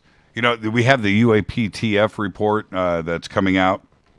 And I think that one of the things that is going to be front and center of the UAPTF report, I'm here to break hearts. We don't know. Right? We don't know. Now, is that the truth? I don't know. But that is about as honest as something that should be in this report is we don't know. We're trying to find out, but we don't know. And that should be anybody in the UFO community. Nobody has all the answers. Absolutely. And that's another one that really breaks my heart is that sometimes there is no why. There's only what is and what happened. And maybe these people are never going to get their why, and just trying to ease them into that of maybe you will never know, but we can go through what happened. We can go through all of this stuff to help you. But for some people, it's just, they'll take any answer as long as it fits into their bubble and they'll run with it because they can't bear not knowing. How do you speak with somebody about that? Where I always go back to cognitive dissonance, right? Where sometimes people have those blinders on, and if the information doesn't fit their world, they're going to ignore it. How do you have that conversation with somebody? It's so difficult. You're never going to change anybody, but maybe you could suggest something to them and let them go do it on their own, right? They're not going to change because of you or me, but maybe some additional information will help them, but you've got to get past that barrier where they don't want to hear it. A book that I recommend a lot, it's by Viktor Frankl. It's called Man's Search for Meaning.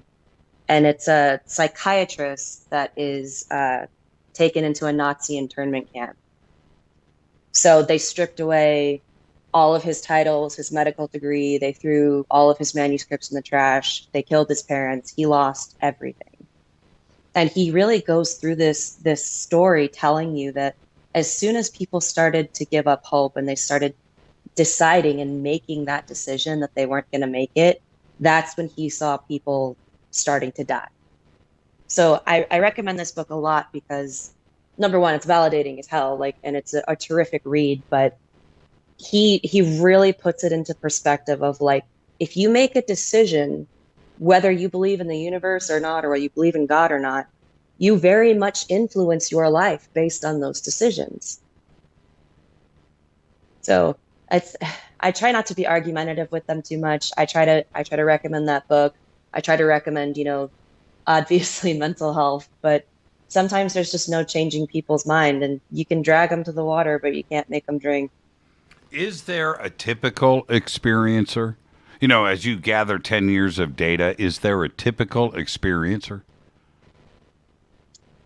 No, not anybody that I would really call typical, but I think my most common experience is either shadow people, sleep paralysis, and a lot of the black triangles too. But I wouldn't call any of them typical. They're all very, very different and interesting to me. What they do have in common is that most of them are multi-phenomena experiencers. So they've either seen the paranormal and UFOs and a whole bunch of other things. It's really a mixed bag. Now, I was out to dinner a few months ago with a bunch of experiencers. They were working on a film project and they were being interviewed. And so we all got together after a day of shooting and we had dinner. And they told me that I wasn't an experiencer.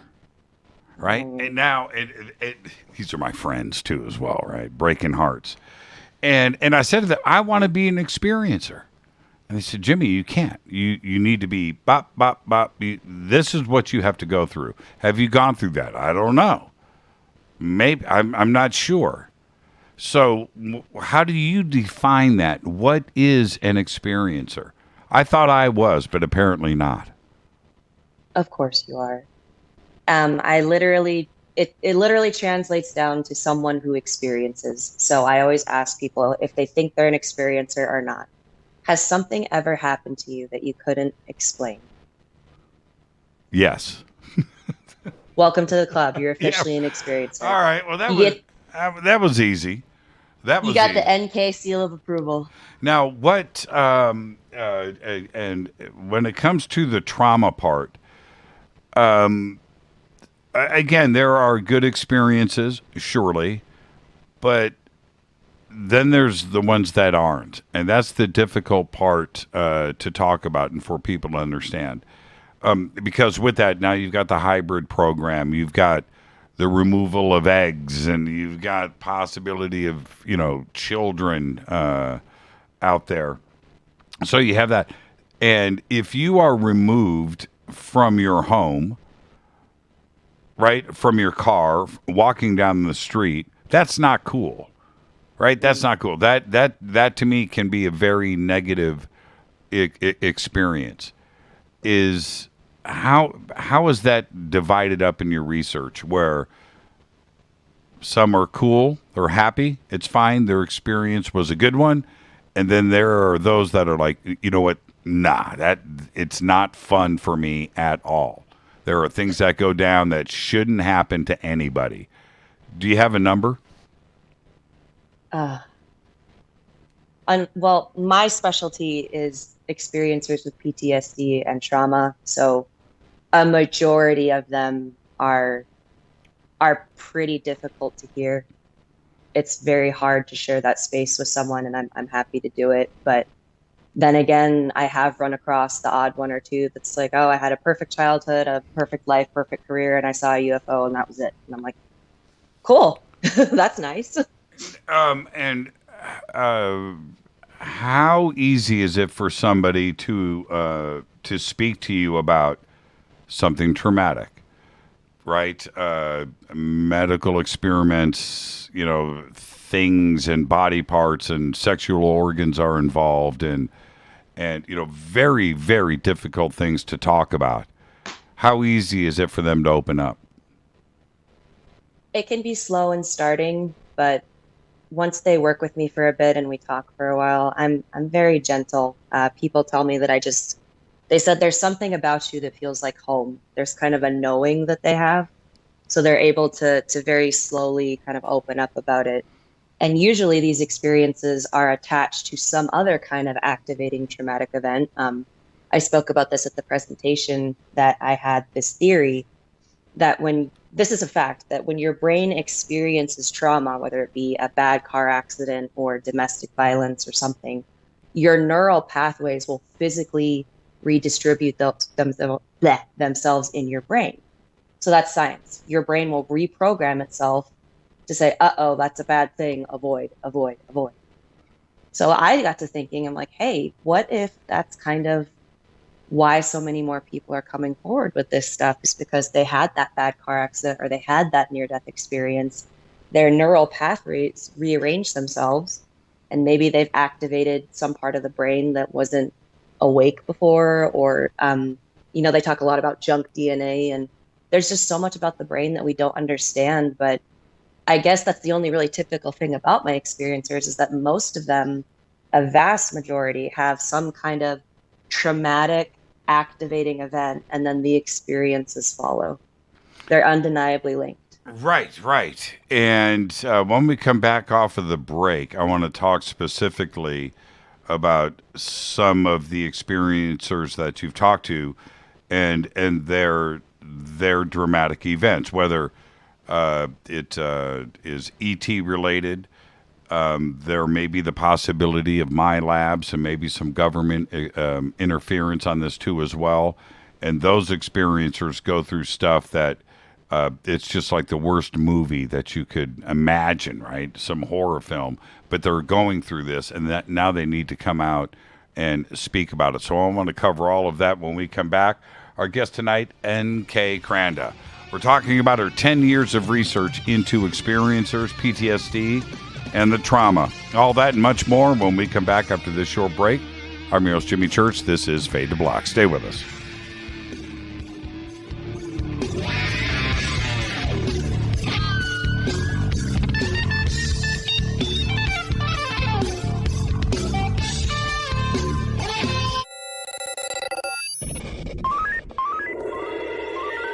Way out here, we listen to Jimmy Church.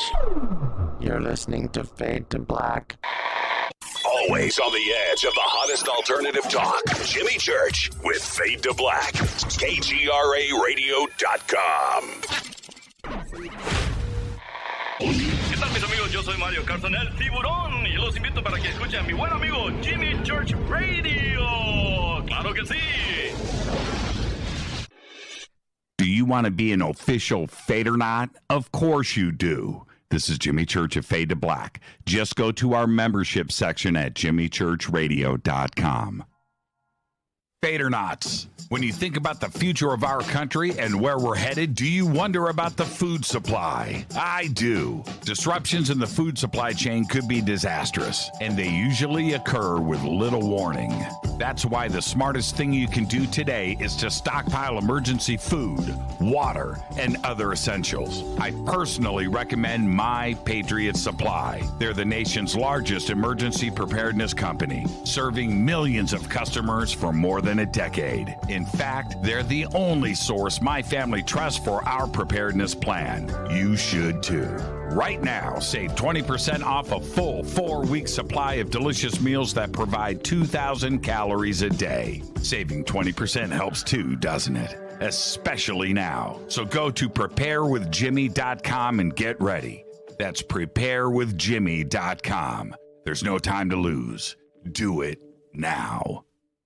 So, you love talk radio? Then you'll love TalkStreamLive.com. TalkStream Live is always on, 24/7, with the best streaming talk shows. Find your favorite talkers and discover some new ones. It's free, readily available online or on mobile with any smartphone or tablet. Finding your favorite talk shows all in one place has gotten a whole lot easier. Just go to TalkStreamLive.com. Be sure to download the free apps from Google Play or the iTunes App Store. You listen to us, and we listen to you. And so does the CIA. KGRARadio.com. You are listening to Fade to Black with Jimmy Church on the Game Changer Network. Oi, oi, I'm Reese Evans. You're listening to Jimmy Church. This is Revolution. The revolution will not be televised. The revolution is on radio. Ciao.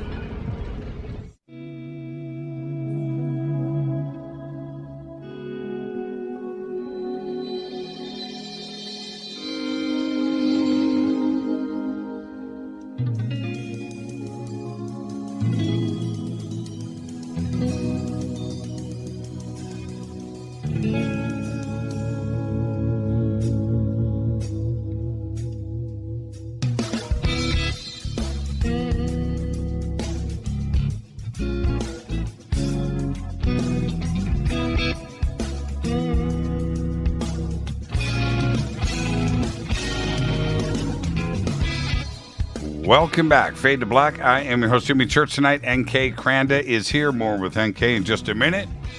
I want to talk to you about Virtual Shield. Virtual Shield VPN. It is the only... You need a VPN. It's the only VPN that I use. It is installed on all of my computers. Everything here is Ethernet. There's no Wi-Fi. Everything heads out every day. Every night on the show onto the net. But nobody knows where I am. Nobody can find me. They can't chase me down through my ISP. They don't know about my search history. I really dig the pop-up ads now. It apparently is very clear to me that nobody knows who I am because I get the crazy ads now. Nothing directed at me through my search history because Virtual Shield has no logs. A strict no-log policy, encrypted servers all around the world supporting you. You've got to get Virtual Shield VPN today. And it's all easy to do. Click on the link in the video description box below. It's right there, ultra easy. Just click on it and go. It'll take you straight there, and you will get Virtual Shield for 50% off today. And you can also type it into your search bar, virtualshield.com/Fade to Black. Get it done. Get yourself VPN and get it today. Our guest tonight is NK Kranda. We're talking about experiencers and PTSD and trauma and these experiences. And right before the break, when we were talking about this and asked, what's the percent, what's the split between good experiences and bad? She said, well, I work with PTSD. I work with trauma. Most of mine are bad. And I want to get to some specific, I almost said client, right? Experiencers of yours, NK. Do you have those that are coming forward and speaking about, a hybrid program and things that occur maybe even nightly? And if you have, can you tell us about it specifically? Yes. One of them, I can't do any names or anything. One of them, her grandfather was actually involved in the MK Ultra base. And ever since then, all of the women in her family have just had experiences, and they've had interactions with the same entities and just a bunch of crazy stuff happening. And now her daughter is coming up to her and she says, "Oh, Mom, the orbs came back. They took some of my blood last night." So she's pretty terrified about that. And she thinks that she's a hybrid, and she thinks that her daughters are some sort of hybrid, and that her grandfather had something to do with them getting their DNA altered somehow. And she tried to talk to him about it on his deathbed, and all he would say was, I would have to tell you that you're crazy. I would have to tell you that you're crazy. So that one was rough. And the MyLab side of things, where you have experiencers that have looked around the room and maybe seen somebody in military uniform, right? Where you've got different beings and species that are there, but then when you see somebody in uniform, that would suggest some type of cooperation with the military, apparently, and these ET races and these abductions that are going on. Do you have some of those experiencers? Oh, yeah. I work with the military a lot, very close to my heart. Great guys. They go through a lot of stuff, but some of them, they have to be careful what they talk about. But when I get to do like, what are they called? Oh my God. An end of life one, when I do an end of life preservation and they just don't care anymore. Like these guys that were top secret and stuff, they would tell me that they were driving shamans out into the desert over in Yucca Valley and stuff, and just doing a bunch of weird stuff. They said that they didn't really understand what was going on, but they definitely had much more to do with the UFOs and the experimental craft and, doing all of these research projects, especially with remote viewing and everything. So I get a lot of that. The military is quite involved with the phenomena. Do you think that some of these experiencers, that their event is staged? Right? It's staged. It's staged by the military. It's there to appear to be an alien abduction, but they find out later that maybe it is not. Have you spoken to anybody about this? I don't think that any of them were staged. Yeah, that's a hard one to ask. We'll circle back to that. I don't think any of them were staged. And what about MyLab specifically? Military abductions. Oh yeah, I know for a fact that there are underground bases. I used to be friends with one of the ladies that took care of the animals and stuff. So Fort Bragg has underground bases. Fort Sam Houston has some underground labs and everything. So it's difficult because there's things that they tell me that are so awful. It's like, I almost don't want to believe them. I don't want to believe that those things happened. Like what? Like what? Just entire families being taken down there, especially if, you're Rh negative, and just taking eggs from the daughters and just messing around with DNA and messing around with their brains. And our military has done some really awful things to people. The children, have you spoken to children?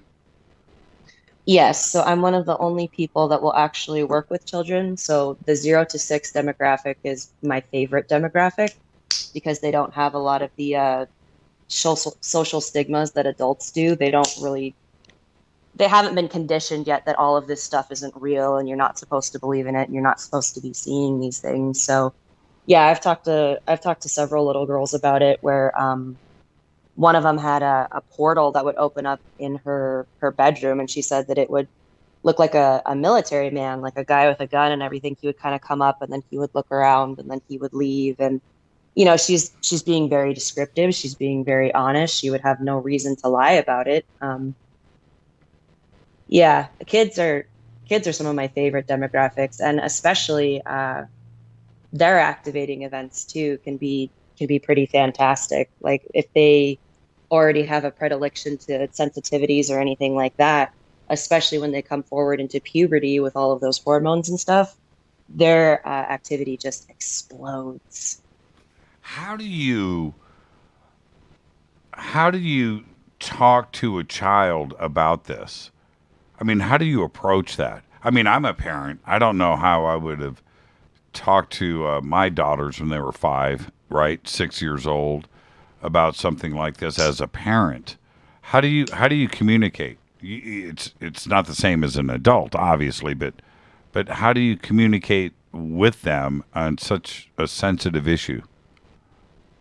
So usually it's the parent that will contact me, and they'll kind of fill me in on what's going on and what they think is going on. And basically with kids, like, I really like kids. I'm a mom. I feel really close to kids all the time. So sometimes we'll sit down and we'll just draw, and I'll just kind of gently bring it up. Like, oh, like, do you ever have bad dreams? Do you ever have anything strange happen to you? You know, and we're just drawing, and sometimes they'll just go right into it and open right up. And sometimes they won't talk about it at all, but they'll kind of draw me a picture. Yeah, there's a lot of different ways you can go about it. I always do kids face to face, though. I won't do over the phone or over Zoom, because I need to make sure that they're okay. Kids know a parent, right? They know automatically because you handle it differently. Like your daughter and I, instant bond, but she knows I'm a dad, right? She doesn't have to ask, because we interact with kids differently when we're parents, and I think that all parents, especially when you see somebody that's 5 years old, 4 years old, we go, man, those were the days, right? Those were the days. Yeah, she was running up and down the vendor hall telling people that she was seeing ghosts and the black-eyed children, and she's very talkative about it. So I haven't experienced her daughter, and I talk to her the same way. It's that, you know, you just listen. Don't be judgmental. Validate them. You know, obviously, if they're in some kind of distress, help them out the best you can. And I also go into the work of, you know, when the bad things start happening to the children and the parents are just so, how do I protect them? How do I get this to stop? What's going on? And there are also ways to delve into that and sometimes make it better. And then sometimes it's just something that they eventually grow up with. And it's difficult. And it's difficult with the kids. And it tends to run in the family. I think over and over again, we hear repeatedly, it was my mom, it was my grandfather, now it's me, and now it's my kids. You see that a lot, don't you? Oh yeah, definitely. With it's, yeah. Well, it's definitely genetic. The parent that comes to you about the child, the parent is probably going through experiences as well, right? Right. And most people don't come forward with experiences until it's affecting their child or something that it causes them to step outside of themselves and say, like, okay, like, I really need help. I really need to talk to someone because this is starting to hurt my family. It's starting to hurt my friends, you know. But yeah, it's definitely genetic. There's definitely the Rh negative blood component of it as well. That a majority of experiencers that I talk to are Rh negative. Yeah, they're Rh negative. They have trauma, some kind of activating event, and then they're multi-phenomena. So rarely do they ever deal with just one thing. Now, you said to me earlier, you know, I had something strange to me. Now I'm an experiencer. You know, welcome to the club. But to those that are listening to us talk right now, and if somebody's wondering about this, what should they look for first? I mean, what's the first thing that you would say?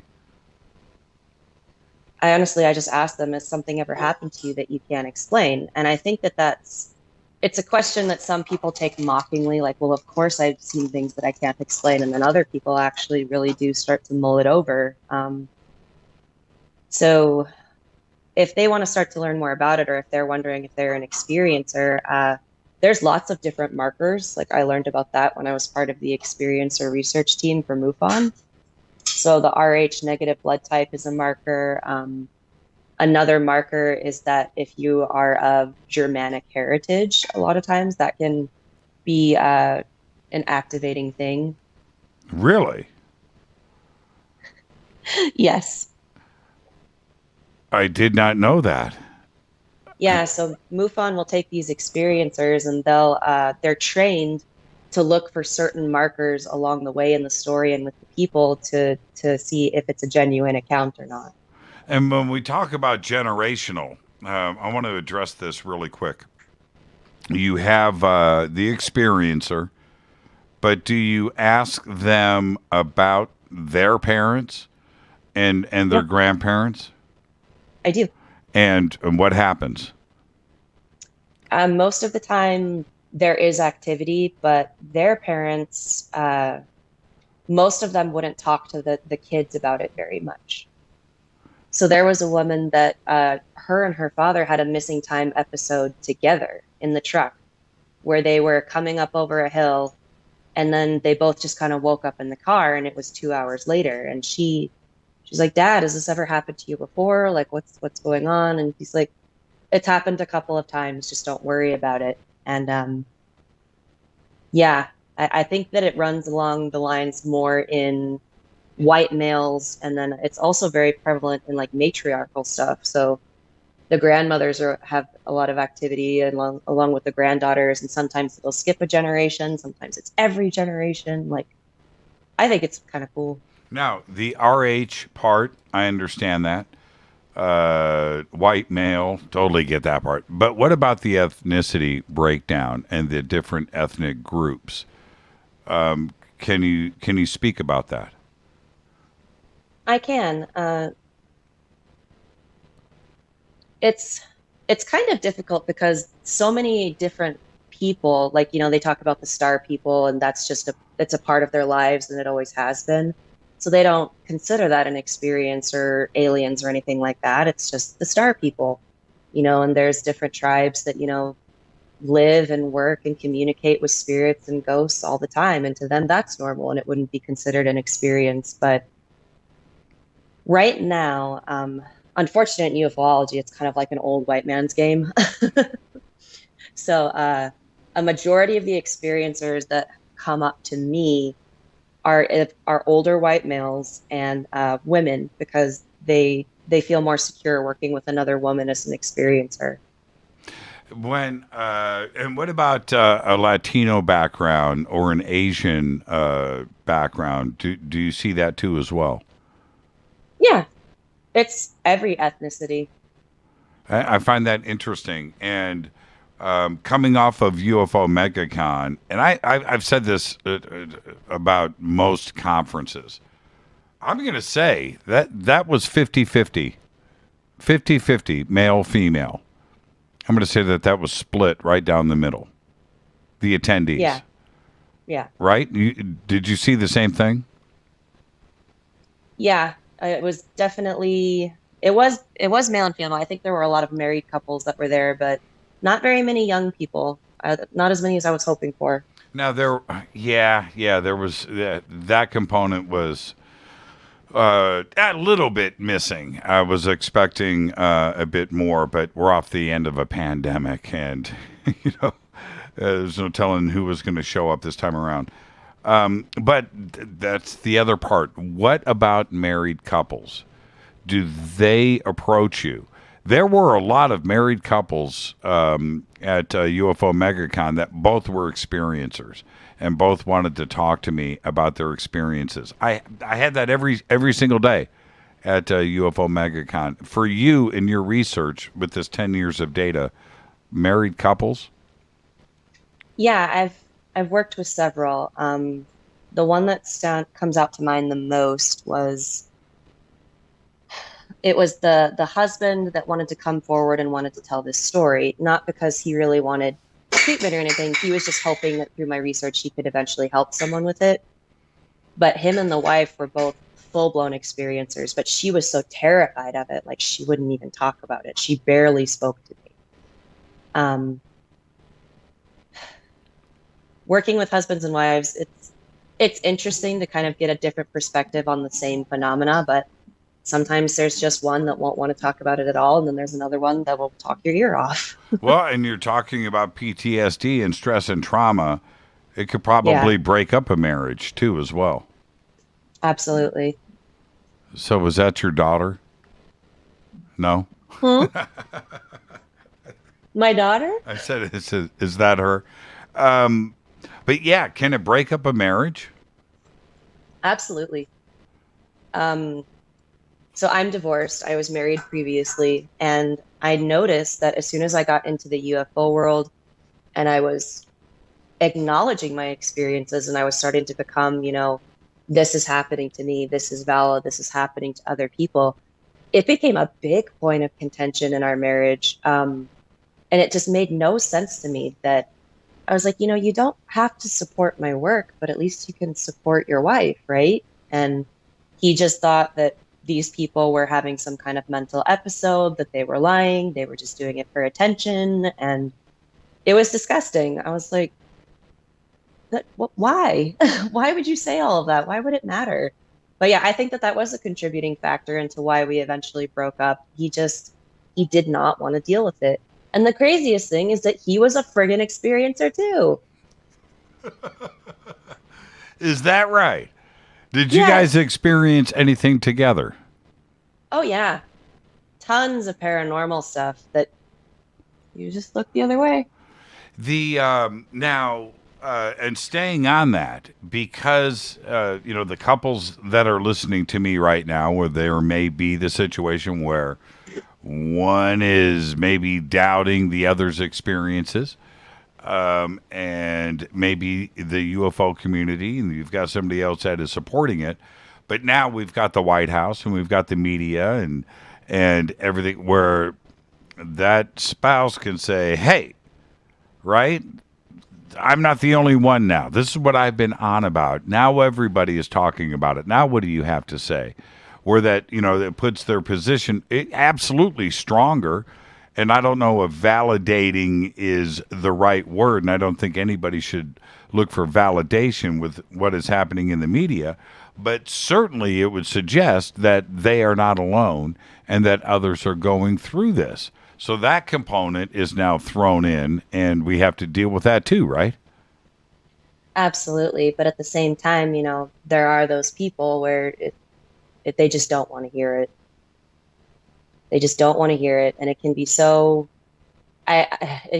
painful, because I actually had one married couple where the wife was having experiences almost every night. She said, I had compiled over 300 hours of footage from her house of her waking up screaming from nightmares and orbs and stuff moving. And she said it was all to prove to my husband that this was happening to me and that I wasn't crazy.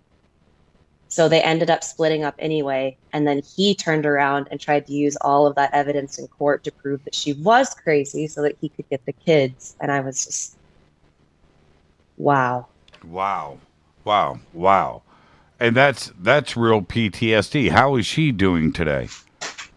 She's doing a lot better. She's a lot happier. She still has her girls. She's okay. But that was an extremely rough freaking time for her. She's an amazing survivor. Okay, now I want to talk about something a little more fun, okay, but it's also traumatic. When we come back off of the break, we're going to talk about you and your experiences. Save the best for last for me. But when somebody meets physically, a being not from this earth, and that is going down, that's a life-changing, that's a paradigm shift, that's a crazy moment. And how much of that is presented to you, and how does somebody deal with this without losing their mind? And how many think they are crazy when they have this physical experience and they don't know? Almost all of them think that they're crazy at first. But here's what I like to tell them is that no one can ever promise you that you'll be okay. No one can ever promise that. They don't know you. They don't know your life. But if you keep going and you believe that change is possible and you work hard for those changes, I can promise that things will be different for you. You'll be in a different place. It may not necessarily be what you wanted, but it will be different if you keep going and if you keep trying. And when you meet a friend not of this earth, what's the advice? I mean, it's not all bad. If it's scary, I definitely recommend to people, you can tell them to go away. Eventually you can fight back, and, it doesn't have to be completely out of your control. But some people love their ETs. They play games with them. They've been with them since they were little. If you get to meet an alien in real life, wow, that would be so cool. If you got to like choose which kind you got to meet and everything, that would be so neat. I mean, what would you ask? What would you say? Like, what's the meaning of life? Don't forget to bring your towel. What's the food like? What's the food like where you come from, which is always going to be my first question. But you just talk about defense. You said earlier, especially, with a parent with the children, how do I get this to stop? Well, what can somebody do if they want it to stop? What's the first step?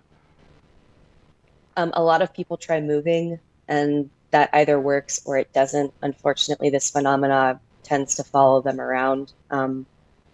One of the moms that I've spoken to, she tries to kind of collect all the activity onto her and protect her children that way.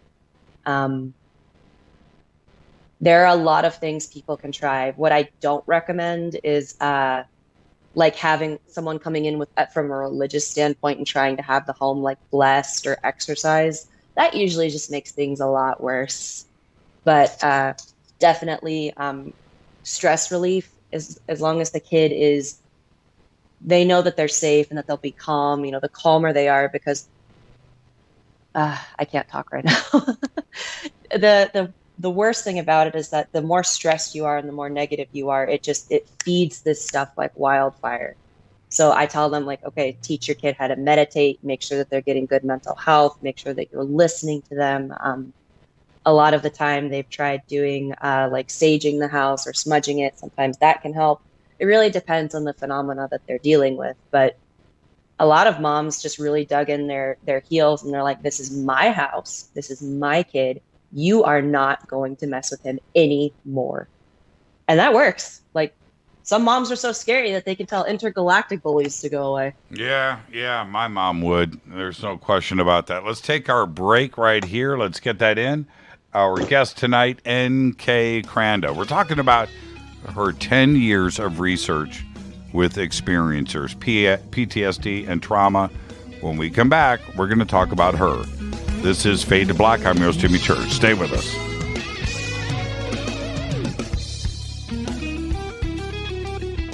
Hi, everybody. This is Rob Halford, the Metal Guard on JimmyChurchRadio.com.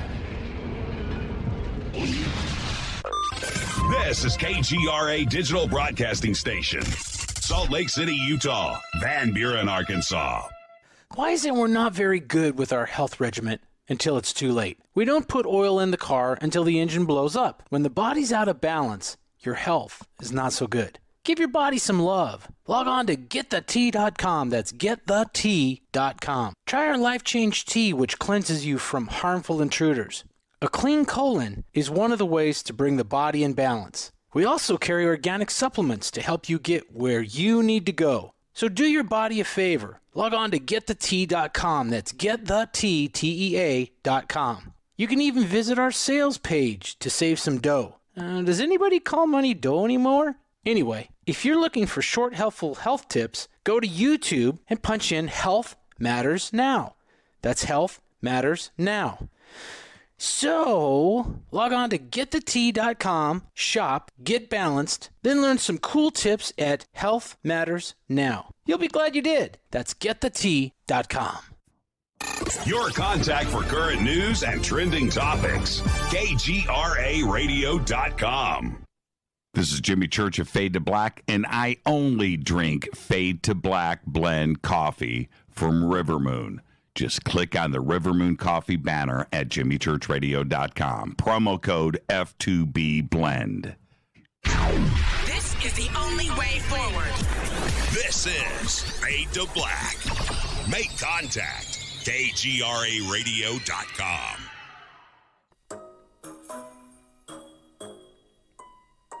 When you're in the house for longer periods of time, you can see them flying or running across the floor. Ooh, yuck. They're unhealthy, gross, and disgusting. Bugs. I loathe bugs. We keep a clean home, but occasionally bugs show up. Well, I found something that is tougher than bugs. Orange Guard. On contact, it kills hidden bugs, including ants, roaches, and fleas. Plus, Orange Guard is a residual repellent. All of the ingredients of Orange Guard are on the FDA generally recognized as safe list. Orange Guard may be used around food, humans, and pets. It comes with a 30-day money-back guarantee. Orange Guard, available at orangeguard.com, Whole Foods, and Ace Hardware. Gold loves chaos, uncertainty, and disarray. History shows us what gold does when people aren't sure about the government, the stock market, their jobs, or their retirement savings. Our national debt is skyrocketing. Gold and other precious metals are a defense measure against inflation and a stock market that might take years to recover. So what can you do right now to protect yourself? Call United Gold Group. We offer gold and other precious metals delivered securely within 72 hours. Are you worried about the stock market? We can also help you set up a real gold or silver IRA or a 401k. Safe and secure. United Gold Group makes gold ownership affordable. Call now and get up to $2,500 in free gold or silver with a qualified IRA. Call 800-753-8534. That's 800-753-8534 or visit unitedgoldgroup.com.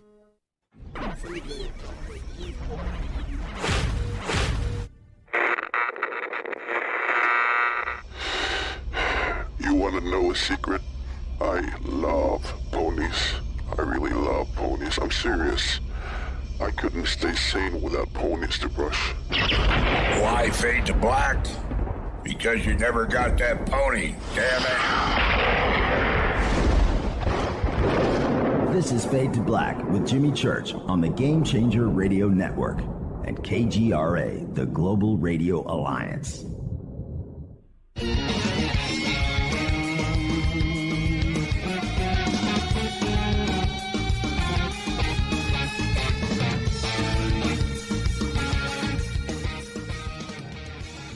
Welcome back, Fade to Black. I am your host, Jimmy Church. Tonight, NK Kranda is here with us, talking about experiencers, trauma, PTSD, her 10 years of research.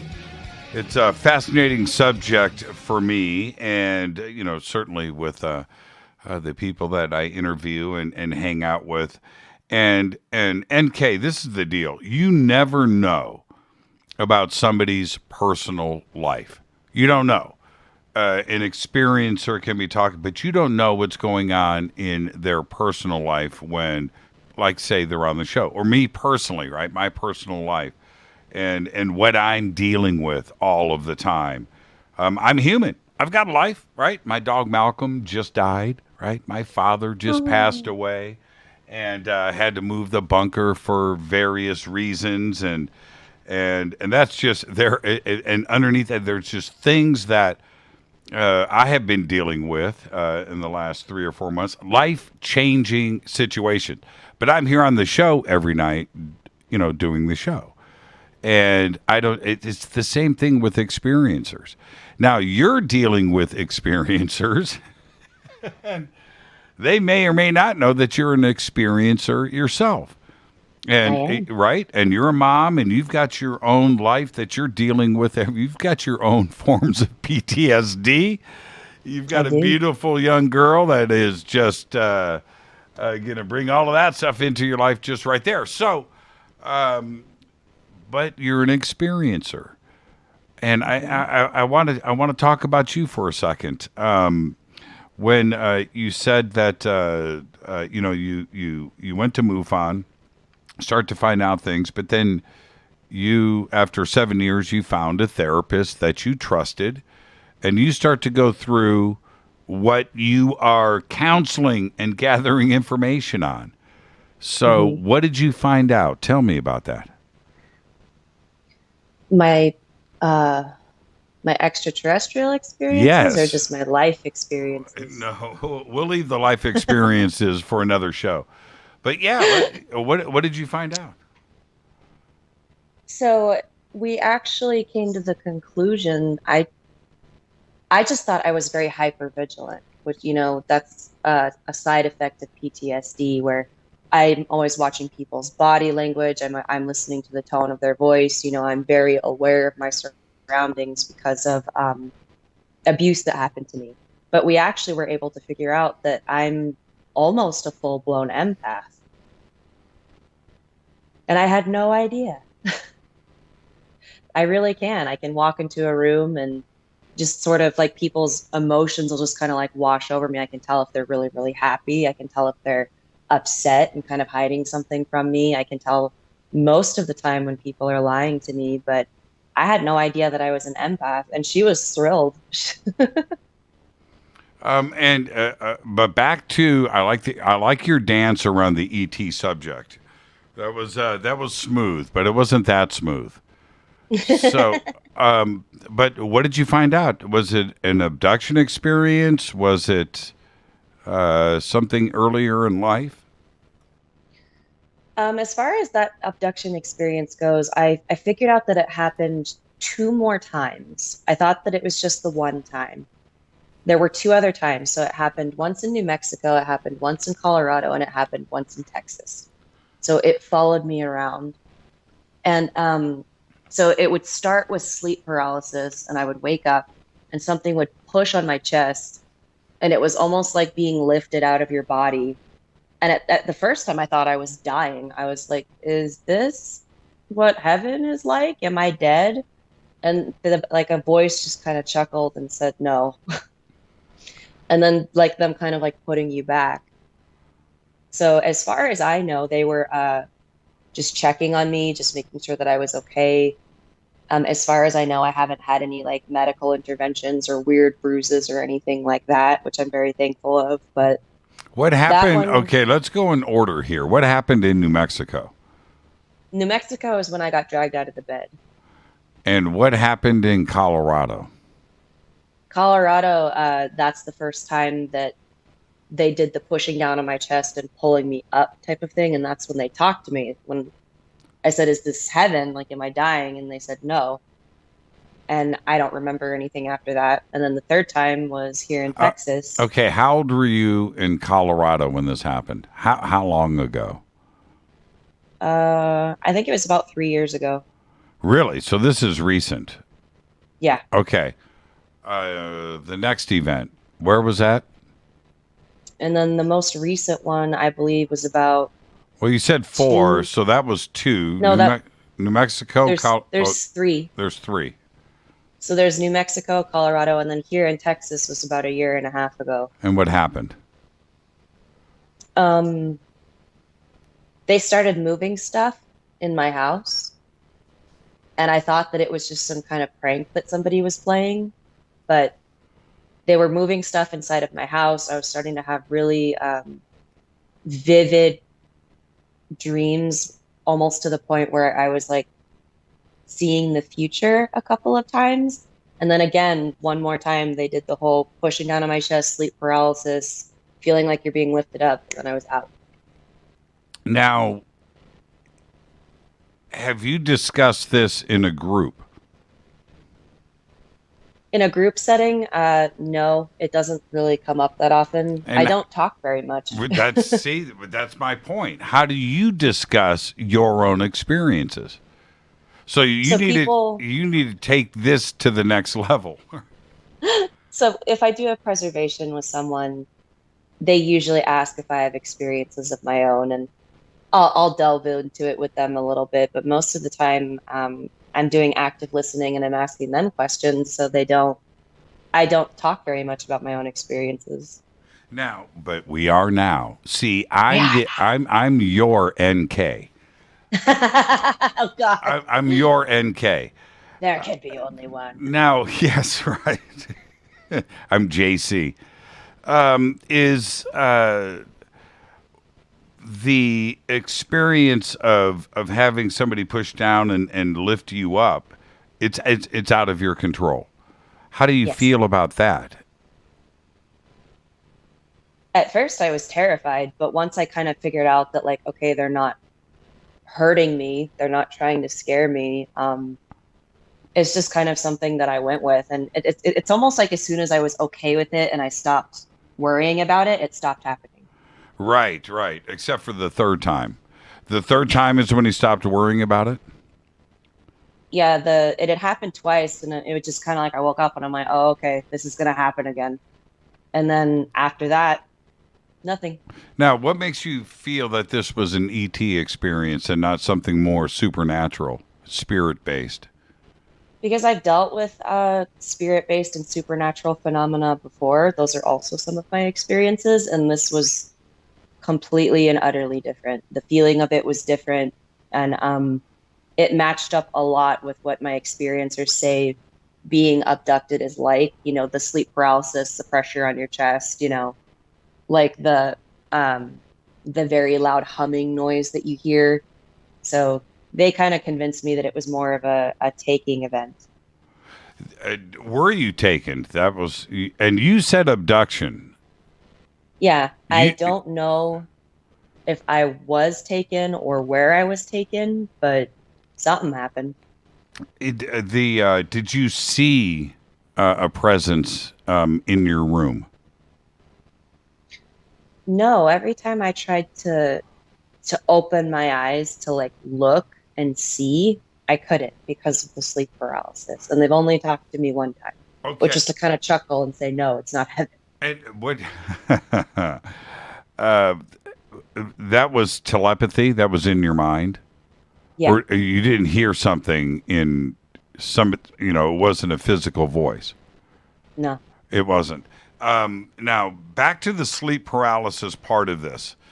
I've had that happen to me. Right. Well, I'm not sure if it was sleep paralysis, but I definitely wasn't able to move for about 10 or 15 minutes. And that is my guess. And I was trying to look at the clock. But I also had a physical presence in my room at that time. I've told the story many times. I'm not going to get into that now with you. But the sleep paralysis part, or the paralysis part, really freaked me out. And it was making me angry because I was thinking about defending myself, going into some Bruce Lee, right? And I couldn't do that. The sleep paralysis part, I think, puts people into a panic mode. Did you go into a panic mode? Initially, yes, because I couldn't breathe. I couldn't like take the inhale that I wanted to.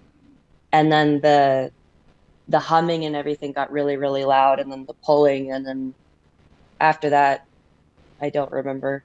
How long did it last? From what I can remember, it's a very long 30 to 45 seconds, and then either I black out or it's just over. And how many people speak to you about sleep paralysis? I can't tell you how many phone calls I've taken. The number's in the hundreds. Yeah, a lot of people. And I share their frustration because they try to bring it up to scientists and to doctors, and they go, "Oh, that's just sleep paralysis." Just sleep paralysis, like that is terrifying, and we still don't completely understand what it is or why it's happening. So just to discredit them as sleep paralysis. And if you had a ratio, I would love to know how many have this happen to them, sleep paralysis. But there's an entity in the room. There's a being in the room there with them, and there's nothing that they can do. Almost all of them.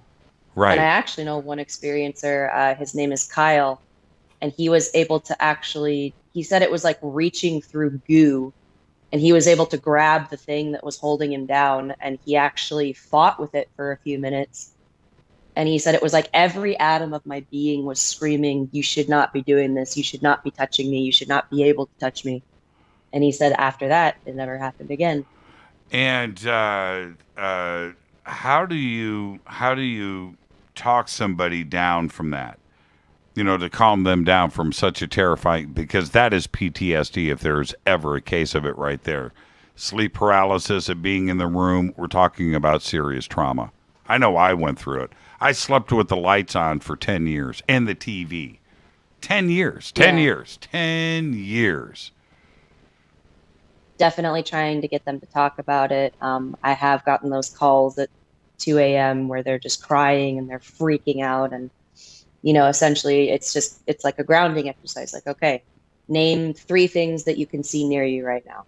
Can you touch them? Are those real? Okay. Can you touch your arms? Can you feel yourself? Are you okay? Basically just talking them down with grounding exercises, and then getting them to the point where they can talk about it, and, just reaffirming, like, no, you're not crazy. Yes, this happens. What kind of entity was in there? What did it look like? Do you remember? Most of the time it's either shadow figures. One time someone told me that they were seeing some like demonic stuff. And then other times they kind of do that vibrational, weird shield type of thing. So if you look at them, it looks like they're kind of blurry anyway. But I have had a couple of kids tell me that they wake up and there's the blue man came back again. The blue man was in my room. Now, the evidence is there. We've talked a lot tonight about your compilation of 10 years and research. We know that the phenomenon is real. But what do we do about it? What's the path forward? How do we come together as a country and as a world?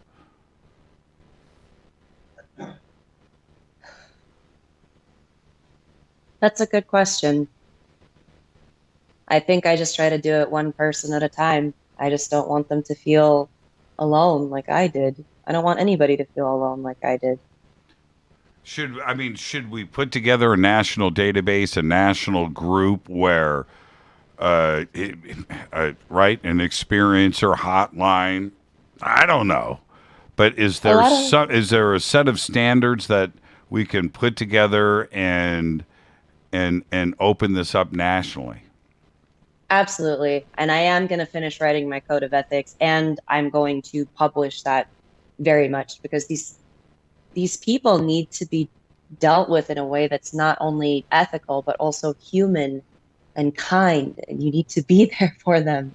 Don't go immediately from, oh, you've had an experience, sign here and come be on the Travel Channel, or come here and get hypnotically regressed. Like, there needs to be more people out there like me that are just willing to listen and are willing to validate, and we're writing it down and we're keeping the research going. Well, I feel that locally, you've got Yvonne Smith here in LA, right? You've got these local, we've got you in Texas, right? We've got these local, but there isn't a standardization and something more national with a broader scope. For everybody to feel that they can just, maybe it's Google, maybe it's and a central place for everybody to go and figure out a way to deal with this. Yeah, most of the time, and I try to tell this to as many researchers and writers and as I can, that these people have already done the research, they've done the Googling, they've hunted down the books. We are very much their last resort by the time they get to us. And I need you to care. I need you to care that even if you believe or not that they're going through this experience, obviously this person is going through something and they came to you. So I need them to care. I need them to take it seriously. Don't just shove them off with, oh, it was probably a UFO, or it was probably just a sleep paralysis event. Like, we are sometimes the only thing standing in the way of this experiencer and giving up. And, Kathleen Martin, right, and her experiencer group that she's got going with MUFON, and she's overwhelmed. She's overwhelmed. She has a team around her, but there's just so much coming at them, and I don't have answers for experiencers. I really don't. Somebody came up to me at the conference. I can't say names, but she came up to me and said, "Jimmy, what do I do? What do I do? Who do I talk to? What are the next steps?" Literally, these were the questions. And I said the obvious. I said, well, you can talk to them. Barbara Lamb is here, right? You can go talk to Barbara. But I don't know. I don't know. I said NK is here. Maybe she went and talked to you. But But I don't know which direction to point people to. And if you're going to give advice to an experiencer right now where they need to pick up the phone, who do they call? Which direction do you point them in? That's so hard to say. I used to refer people to MUFON, not so much anymore. Unfortunately, Miss Kathleen Morden had to leave the experiencer researcher team. So she left. I heard that Free, that organization, is pretty good. You can always email me. I mean, I'm a single mom with 2 kids, but I always do try to get back to all my emails. It's whatever they ask me what the next steps are. I'm just honor yourself because you survived. Whatever you had to do, whatever you went through to survive, honor yourself for that and just keep going. I live my life day by day. Sometimes I live my life 15 seconds at a time, but it's so important to keep going. And in closing, in the short time that we have left, these are truly exciting times. And, going through UFO MegaCon with you and just seeing the enthusiasm there that, was the subject of conversation all week. Are we in the days of disclosure? Is this what is happening? Is our government really about to expose this and speak about this and get people for those experiencers out there in the UFO community? They need, saying, "Oh, you've had disclosure, you've had your experience." No, that's not good enough for them, right? They want our government to step forward. Do you feel it? Do you think that is where we are today? I'll believe it when I see it. Why is that?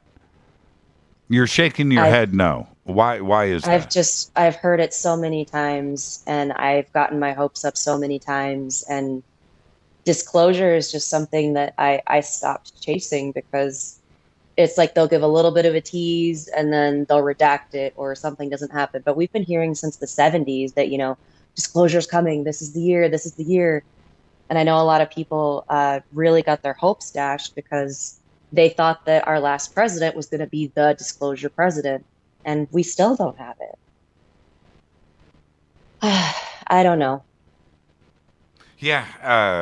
The BBC, when they showed up, and they were great. I'm not going to say anything negative because I was very impressed with the questions. But they asked me 5 times. 5 times. Tried to get me to change my answer, I guess. But they asked me 5 times. Is the UAPTF report vindication? Is this vindication for you? And is this vindication for the community? Is this vindication? It was really funny how they were trying to frame that, and I told them no. 5 times. And I wasn't going to change my answer. There's no way that it is ever going to be a yes. But I think the media is trying to get the UFO community to jump up and celebrate that this is it. This is vindication. And it is not, is it? No. Why? Because even if you do get disclosure, I mean, think of all of the lives that have been ruined and the livelihoods that have been lost and the people that have died. Like, just because you have the answer, it doesn't take away the pain or the damage.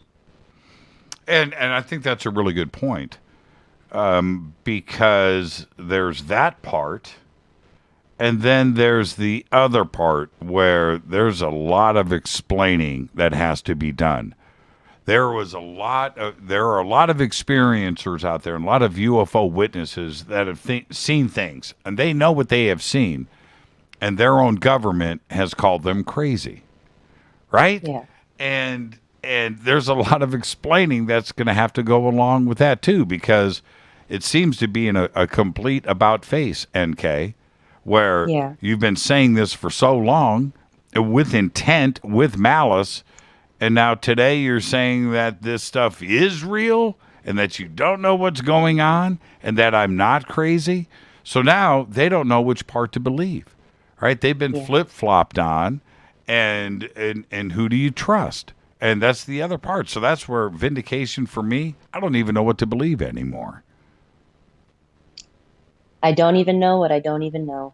That's exactly right. So what's next? When are you going to finish the book? How are you going to get pen to paper and sit down at that computer and get it done? So I'm actually flying to Ithaca in the next few weeks. I'm going to sit down with Peter Robbins, who wrote Left at Eastgate. Mm-hmm. And I'm also going to, Richard Dolan offered to sit down and help me kind of work this out so that we can get the structure down of, you know, the code of ethics, the interviews, the testimony, you know, obviously my part of it, and then putting it together so that, you know, very real things like word counts and how things need to be arranged. And, you know, 2 famous authors offered to help me. Hell yeah, I'm going to do it. So that's next. What do you think? When do you think you're going to publish?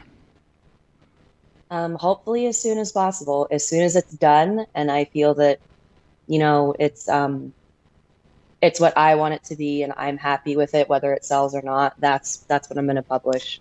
But I'm definitely trying to finish it before the end of the year. That's exciting. 2020 kicked my butt. Yeah, it kicked everybody's butt. I'm excited. I can't wait to read it when it gets out.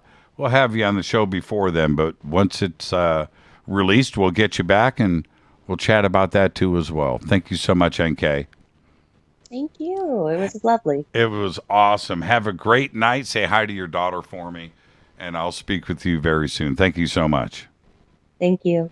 Oh, what was your email address? preserveyourexperience@gmail.com. preserveyourexperience@gmail.com. NK Kranda. NK, enjoy your evening. Thank you so much. You too. This is Fade to Black. I'll be right back after this short break. I'm going to open up the phone line. 747-228-2051. Stay with us.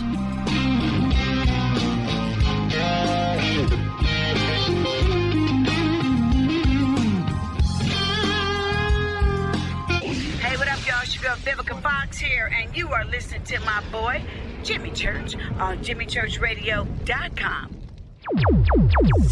Despite popular opinion, reading a book will not make you smarter.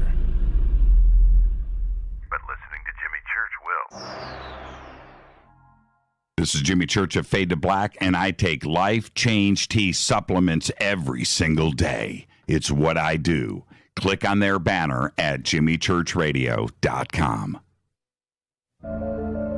When you take the beans from Central America with dashes of Indonesian and African mixed in and then roast it to the dark side of Fade to Black, you create the ultimate brew of fringe. Introducing the Fade to Black blend from Rivermoon Coffee. Yes, Rivermoon's darkest customized roast was created for the love of Fade to Black. The alchemy of masterful roasting and smoking the beans is in every sip of this full-bodied, dark Java. I need my coffee dark, deep, with distinct bittersweet chocolate highlights, just like the bunker. Leaning further into the darkness of the roast is Fade to Black blend from Rivermoon Coffee. Just click on the banner at JimmyChurchRadio.com and use the promo code F2BBLEND for 15% off of your order today. This is Billy Carson with ForbiddenKnowledge.tv. Forbidden Knowledge TV has just reached its 1-year anniversary. That's right, 1 year. And as a show of appreciation, we are giving all new subscribers a free 30-day trial of ForbiddenKnowledge.tv. That's 30 days to binge watch thousands of movies, documentaries, conferences, workshops, lectures, yoga classes, meditation courses, and so much more. So log on to ForbiddenKnowledge.tv from your computer or mobile device, or get the Forbidden Knowledge TV app on Apple TV, Roku, Amazon, iTunes, or Google Play today, and use coupon code 30daysfree. That's coupon code 30 days free on ForbiddenKnowledge.tv today. Are you intrigued by Paranormal Talk Radio? You'll love the new Paranormal Radio app from TalkStream Live. You'll find a great selection of talk shows covering UFOs, ghosts, strange phenomena, and much more. Download the Paranormal Radio app now and start listening to the very best in paranormal talk entertainment, including the network you're listening to right now, the Paranormal Radio app, free in Google Play and the iOS App Store.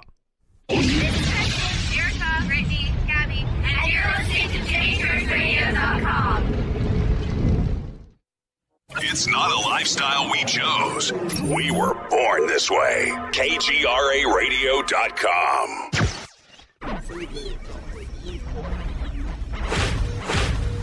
This is KJCR at JimmyChurchRadio.com.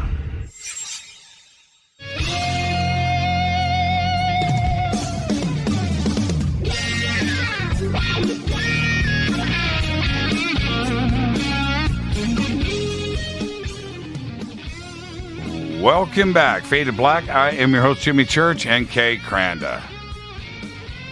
What a conversation. Experiencers. I mean, yeah, I think in a weird way, we're all experiencers at some level. But what do we do?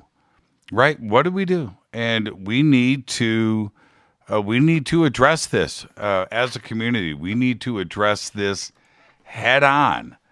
It's something that is there, and her work and the way that she approaches all of this, and 5,000 experiencers. It's a lot of data. She's got a lot of knowledge, and I can't wait for the book to come out.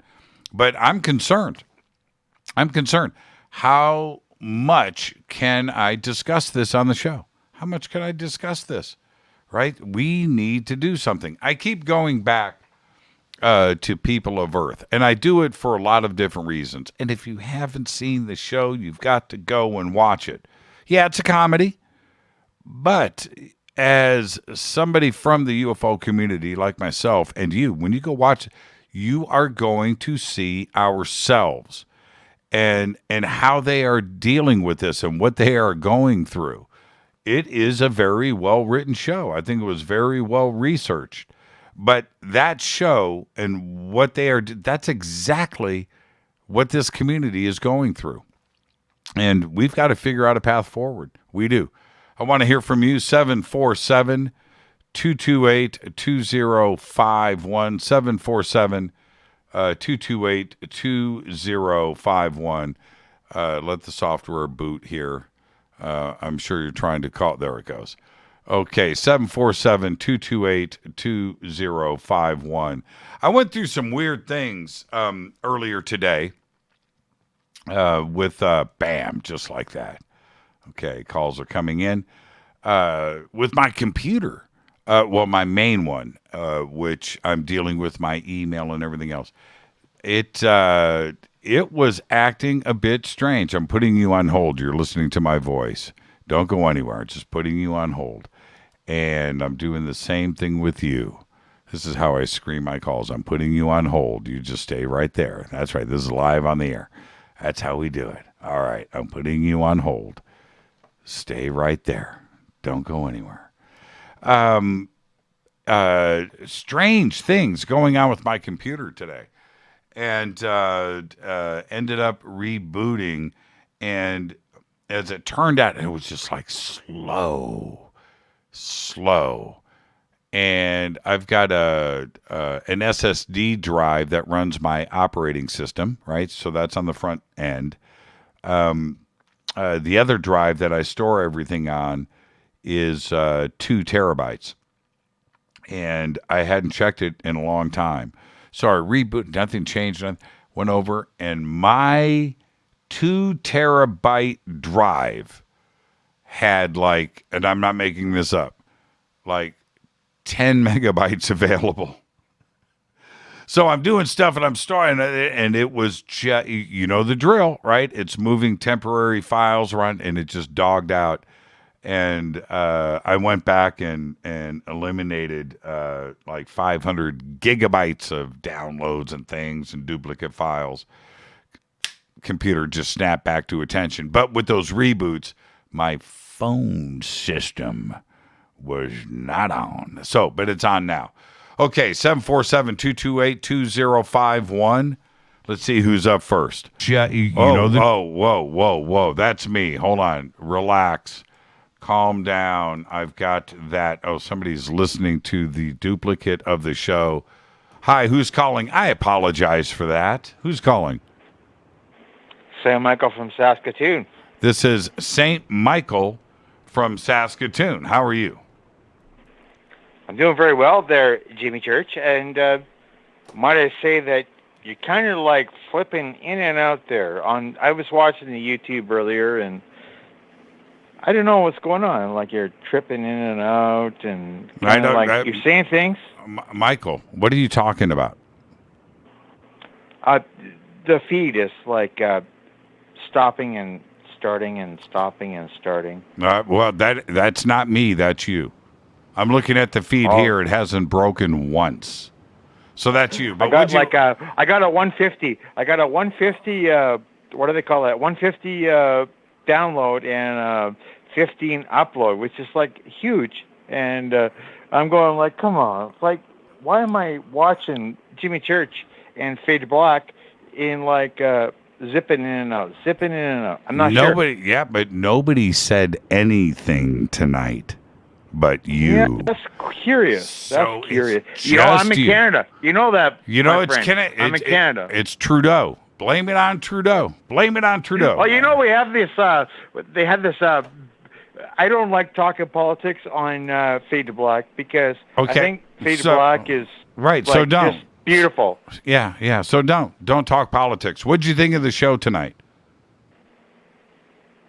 I was curious about how you were talking and what you were getting at. And I thought, like, I'm not sure. You're kind of like, after you came back from what you were doing there last week, right? You had the show off for a whole week and stuff, and you came back, and today is Tuesday, right? You came back Monday. Monday's like a baller show.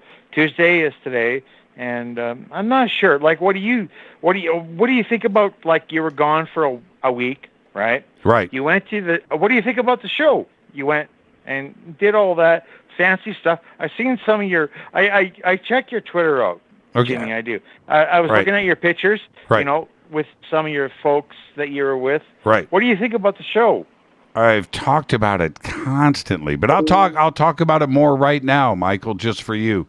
The show. St. Michael from Saskatoon. Yeah, Michael. That's right, St. Michael. And this is the deal. And I mean, I've repeated this over and over again, but I'm going to say it one more time, which is the show for me to be able to finally get out and be around people that are not wearing face masks, and the workers and the hotel staff, the local gas station and whatever. No face mask anywhere. And to see people without face masks and to see their smiling faces and how happy they are, that meant the world to me. And I need that. So today, here in California, we lifted the restrictions. I also got my second COVID shot. I got that today. And so I'm ready. I'm ready to go. You got your vaccination card, which I have right over there. You're good to go. No mask anywhere unless you're a healthcare worker, or I think the other thing is in a school, or if I'm in a place that's indoors with 5,000 people. But other than that, I was so happy to see others around me that were smiling, that were eating dinners, that were at the conference sitting next to each other. There was no spaces. There was no social distancing. There were no masks. There was nothing else going on anywhere. And that, to me, was the bonus to a conference where it was full of knowledge. It was amazing to have all of these fresh faces there, like NK Kranda, bringing stuff together for the first time and presenting it. So it was an excellent conference. And the other part of this conference, and I keep saying this over and over again, one massive room. Massive, with all of the seating, just great first class, ginormous screens, ginormous. Great production, great stage, great staff, totally professional. The AV, the stage managers, and how everything was just synchronized and well put together. So that made the conference for me much more enjoyable. And then, but you combine all of that with just one stage. You don't have to pick and shoot. Everybody gets to speak in front of the same audience, and it's all right there. And that's the best way for me to do a conference. The bigger conferences, and I get that, and there's reasons for it, where you have 50, 60 speakers and you have multiple rooms. Yeah, I understand that. I totally do. But for me, and those other places where I'm hosting room to room to room to room and running around, there's a different element where you are just in one room like that. Big. It's big. Just made the conference for me just totally enjoyable. So thank you for your phone call, Michael. I really appreciate that, and wanting to go back and visit that again, because the conference was totally awesome for me. Totally awesome. With that, let's go back to the phones. Hi, you're live on Fade to Black. Who's calling? Oh, who's calling? You are live. 3, 2, 1. Man, I hate to do that. I'm just going to put you back on hold. And let's see who this is back here. Let's go here next. Let's see who's up next. Hi, you're live on Fade to Black. Who's calling? Hi, this is Jefferson. Hi, Jefferson. Where are you calling from? Galveston, Texas. Galveston, Texas. Been talking about Texas a lot this week on the show. How you doing? Yeah, pretty good, man. What's on your mind? Well, okay. So I don't hear it being talked about a lot, but there's that new show on Netflix called Sweet Tooth, I think, about the animal-human hybrids.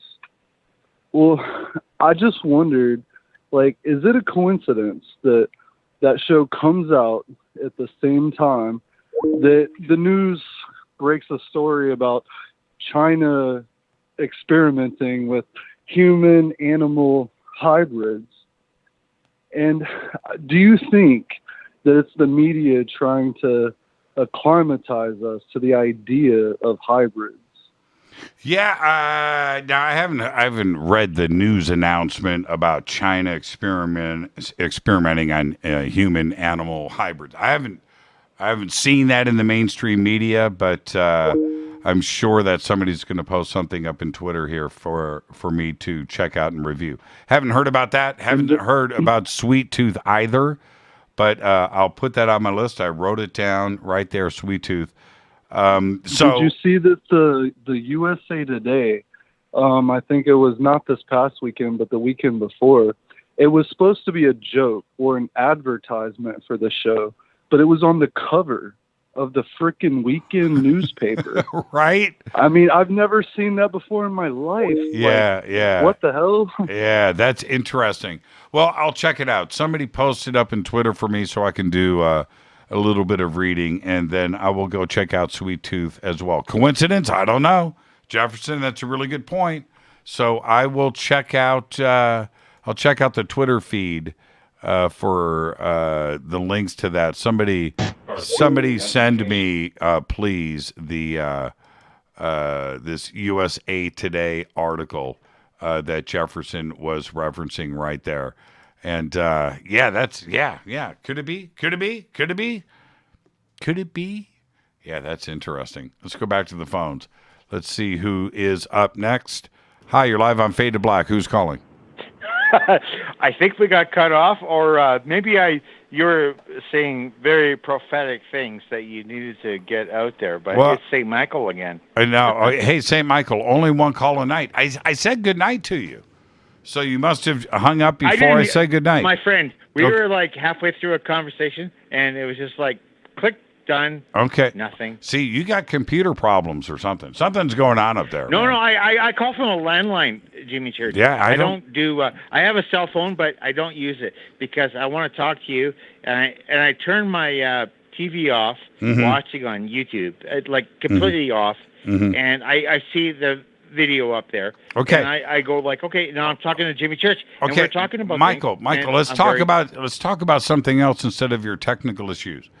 What did you think of the show tonight?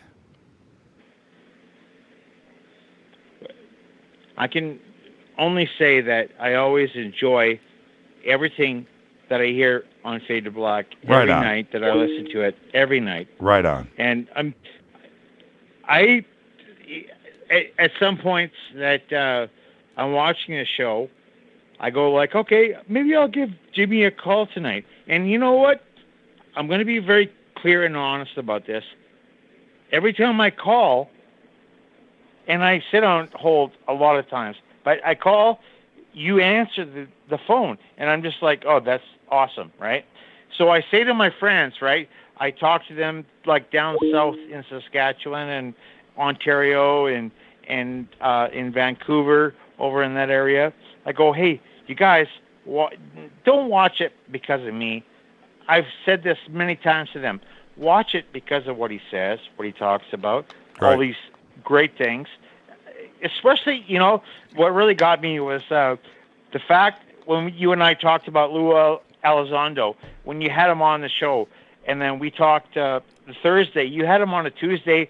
We talked on a Thursday, and I agree with everything you said about that. I really did. And I thought that was kind of like you know, what do you, in your opinion, you already explained this already on a Thursday night show. This is Tuesday. Lou Elizondo, I don't know. What are you going to say? You know what? I believe what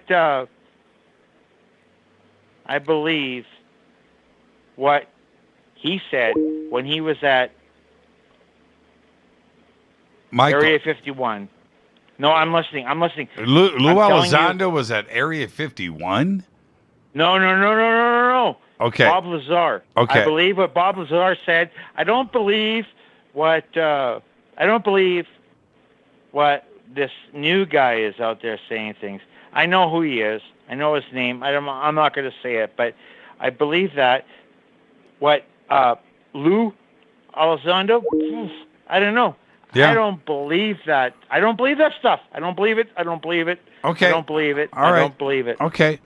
All right. Well, I don't really have any answers for you, Michael, but yeah, and that's what we do every night on the show is we're trying to get these answers. And with that, before I run out of time, you have a great night, and thank you so much, and we'll talk to you next time. Thank you, Michael. St. Michael up in Saskatchewan. Thank you so much.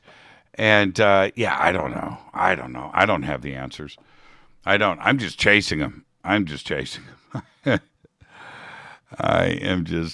the answers. All right, let's see who's up next on Fade to Black. Hi, you're live right now. Who's calling? You're live. Yes. Hello? Yes. Hey, Jimmy. How are you? I'm doing good. Who's this? My name's Ciro. Ciro. Okay, Ciro, where are you calling from? New Jersey. All right, what's on your mind? Yeah, man. Let me ask you something, Jimmy. Because I listen to you guys on and off because, you know, time-wise and everything. What is an update? Can you give me an update? What happened to those, like, David Wilcock and Corey Good people? Nope. Nope. Got no updates. I haven't talked to those guys and haven't talked to them in 3 years. Yeah. Okay. Yeah, I have no idea. And I know something went on, but I couldn't get the details on what went on. Yeah, I have no idea. I really don't.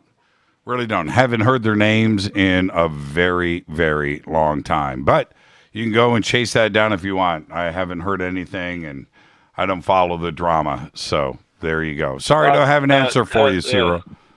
Thanks for taking my call. Yeah. A message to the world. Yes. Dig on some ayahuasca. I've done it for 6 times. Everybody should do that. Dig on it. All right, man. Good stuff. Good stuff. All right, man. Go to Colombia. Go to the Amazon, to the rainforest. All right. I'm down for that. Jimmy. I'll do it one time, Cyril. Thank you so much. Have a good night out there in New Jersey.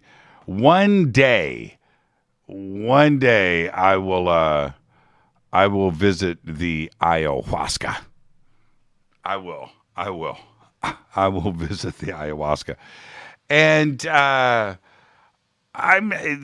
thing is, ayahuasca and DMT, you know, the much milder version. It's not milder, it's just faster. Ayahuasca, that ceremony, that ayahuasca ceremony and going through that's an 8, 10, 12, 14-hour commitment, and there's a lot of things physically that you have to deal with when you go through that. DMT, which I haven't done either, DMT is a 10-minute, 15-minute thing, and then straight. So to save a trip down to Ecuador, right, or wherever, Peru, to do the ceremony, and I would love to do it if I'm in Peru and it's the right thing and the right shaman and the right environment, because that's a commitment. It's got to be done right. I'm down for it. I'm cool. I'll do it. But DMT is another situation, and getting in and out in 10 or 15 minutes is something that I would like to check out. I'm just being straight with everybody. But there's another part to this.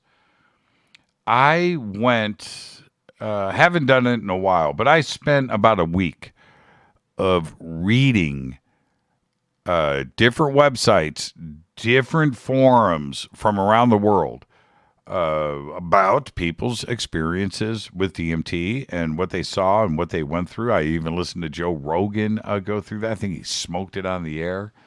And listening to that and just cross-referencing everybody's experience.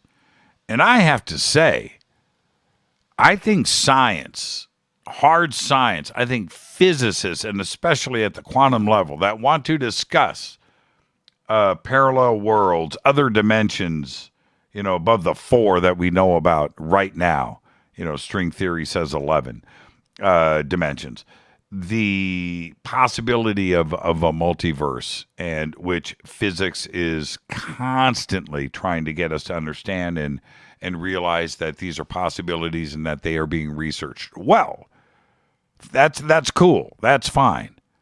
But maybe DMT and ayahuasca gives us the ability to step into and see and communicate in another dimension, another parallel world. Because there's a caller right now that's on hold. You stay right there. I'm going to get to you. You can hear me. I'm going to get to you. But maybe that is what is happening, because there is a very definite, consistent patterns are what are being seen too as well. A consistent pattern from everybody's experiences where they know that they are being transported into another world that is not this. Now, this isn't LSD. This isn't mushrooms. This isn't any type of psychedelic. I think that there is, which is, its own discussion. But DMT, I don't think is that. I don't think ayahuasca is that. And those that do go through the ceremony and do it correctly, journal, write down and chronicle their experience, and you look at, when you go through and you read thousands of them, and they're nearly identical. They're not exactly the same, but 95% is. And you can see it. You can see the consistency. And that's the part that I want to explore. I do. I spoke to a famous filmmaker. He told me about his DMT experience. Did it once. Holy crap. And I said, was it real? Dude, I'm telling you, Jimmy, the beings, the people that I saw and that I communicated with were absolutely 100% real. 100%. And he said it scared the crap out of me because I wasn't expecting that. I thought it was going to be something more gentle and something that I could explain away. I went to another world. I saw how they lived. It was geometric and wow. So I said, dude, would you do it again? He said, no. But he did it that once. And it was intense. All right, I've got time for a couple of minutes here. Hi, you're live on Fade to Black. Who's calling? Hey, Jimmy, this is Steve, Slightly Slanted Sleuth. How are you? This is Steve from where? My pseudonym or name on YouTube is Slightly Slanted Sleuth. Okay, all right. Okay, good enough, Steve. Slightly Slanted Sleuth. What did you think? Yes, sir. What should we do with the experiencers that are starting to come forward? Well, I commend anybody who has the courage to come forward and pronounce what they've experienced. And I can tell you from experience that these things that people talk about are to me true, because I've had similar types of sleep paralysis and whatnot. But I have to commend the woman that you had on for being a therapist or trying to help these people with PTSD and brain trauma, because there's not enough people in our world that do that. And you could just feel the love soothing out of her for humanity, and we need that. I commend you for having her on. Yeah. Thank you for that, Steve. And I did get a chance this week, which is rare, to be able to spend 4, 5, 6 days, and we our group that we had together, being able to go out and just sit down and talk, and her compassion, her commitment to this community, and what she is trying to achieve, and her personal investment into all of this. We need to thank her, man. NK is incredible. And if you ever get a chance to meet her, you're going to go up, and who you thought you heard today is who you are going to meet. Absolutely genuine. She is just, she's just wonderful. She sounded authentic. Yeah. Oh, she's real cool, man. She's real cool. Right. Real cool. So, but I've got one request for you, Jimmy. Sure. I've got a video that you need to look at, and it's called Sunrunner Offshoot. And it's on my channel. It's 45 seconds. I'm not monetized at all. I'm not trying to promote myself. I just want you to see it so you can, I don't know, tell me what you think about it and tell the public what you think about it. It's 45 seconds of what the hell. And I filmed it, and it was a weird circumstance where I just felt something was going to be there. It was there. It was just weird. And, won't go into any details, but you should check it out. Sunrunner Offshoot on my channel. Okay. Somebody, one of the Fadernauts popped that up in Twitter for me so I can check it out before I leave the bunker tonight. And with that, Steve, thank you so much. And everybody over in the YouTube chat, you guys are amazing. Thank you so much, Steve, and we'll see you tomorrow night. All right, bro. Thanks. Bye. Have a good night. And with that, I got to get out of here. What a great night on the show. NK, Kranda, and just absolutely amazing conversation. Fade to Black's executive producer is Rita Kamurian. Show is produced by Hilton J. Palm, Renee, Dennis, and Kevin. Announcers are Steve Harder, Gene Vito, and Mark D. Kovar. Webmaster is Drew the Geek. Music, Doug Aldrich. Intro, Spaceboy, spaceboymusic.com. Fade to Black is produced by KJCR for the Game Changer Network, and syndication is KGRA, The Planet. This broadcast is owned and copyrighted 2021 by Fade to Black and the Game Changer Network, Inc. It cannot be rebroadcast, downloaded, copied, or used anywhere in the known universe without written permission from Fade to Black or the Game Changer Network. I'm your host, Jimmy Church. Tomorrow night, right here, Trey Hudson, The Meadow Project. our third first-time guest this week here on Fade to Black on the Game Changer Network and KGRA The Planet. I'll see everybody tomorrow night. Until then, be safe. It's time to fade to black.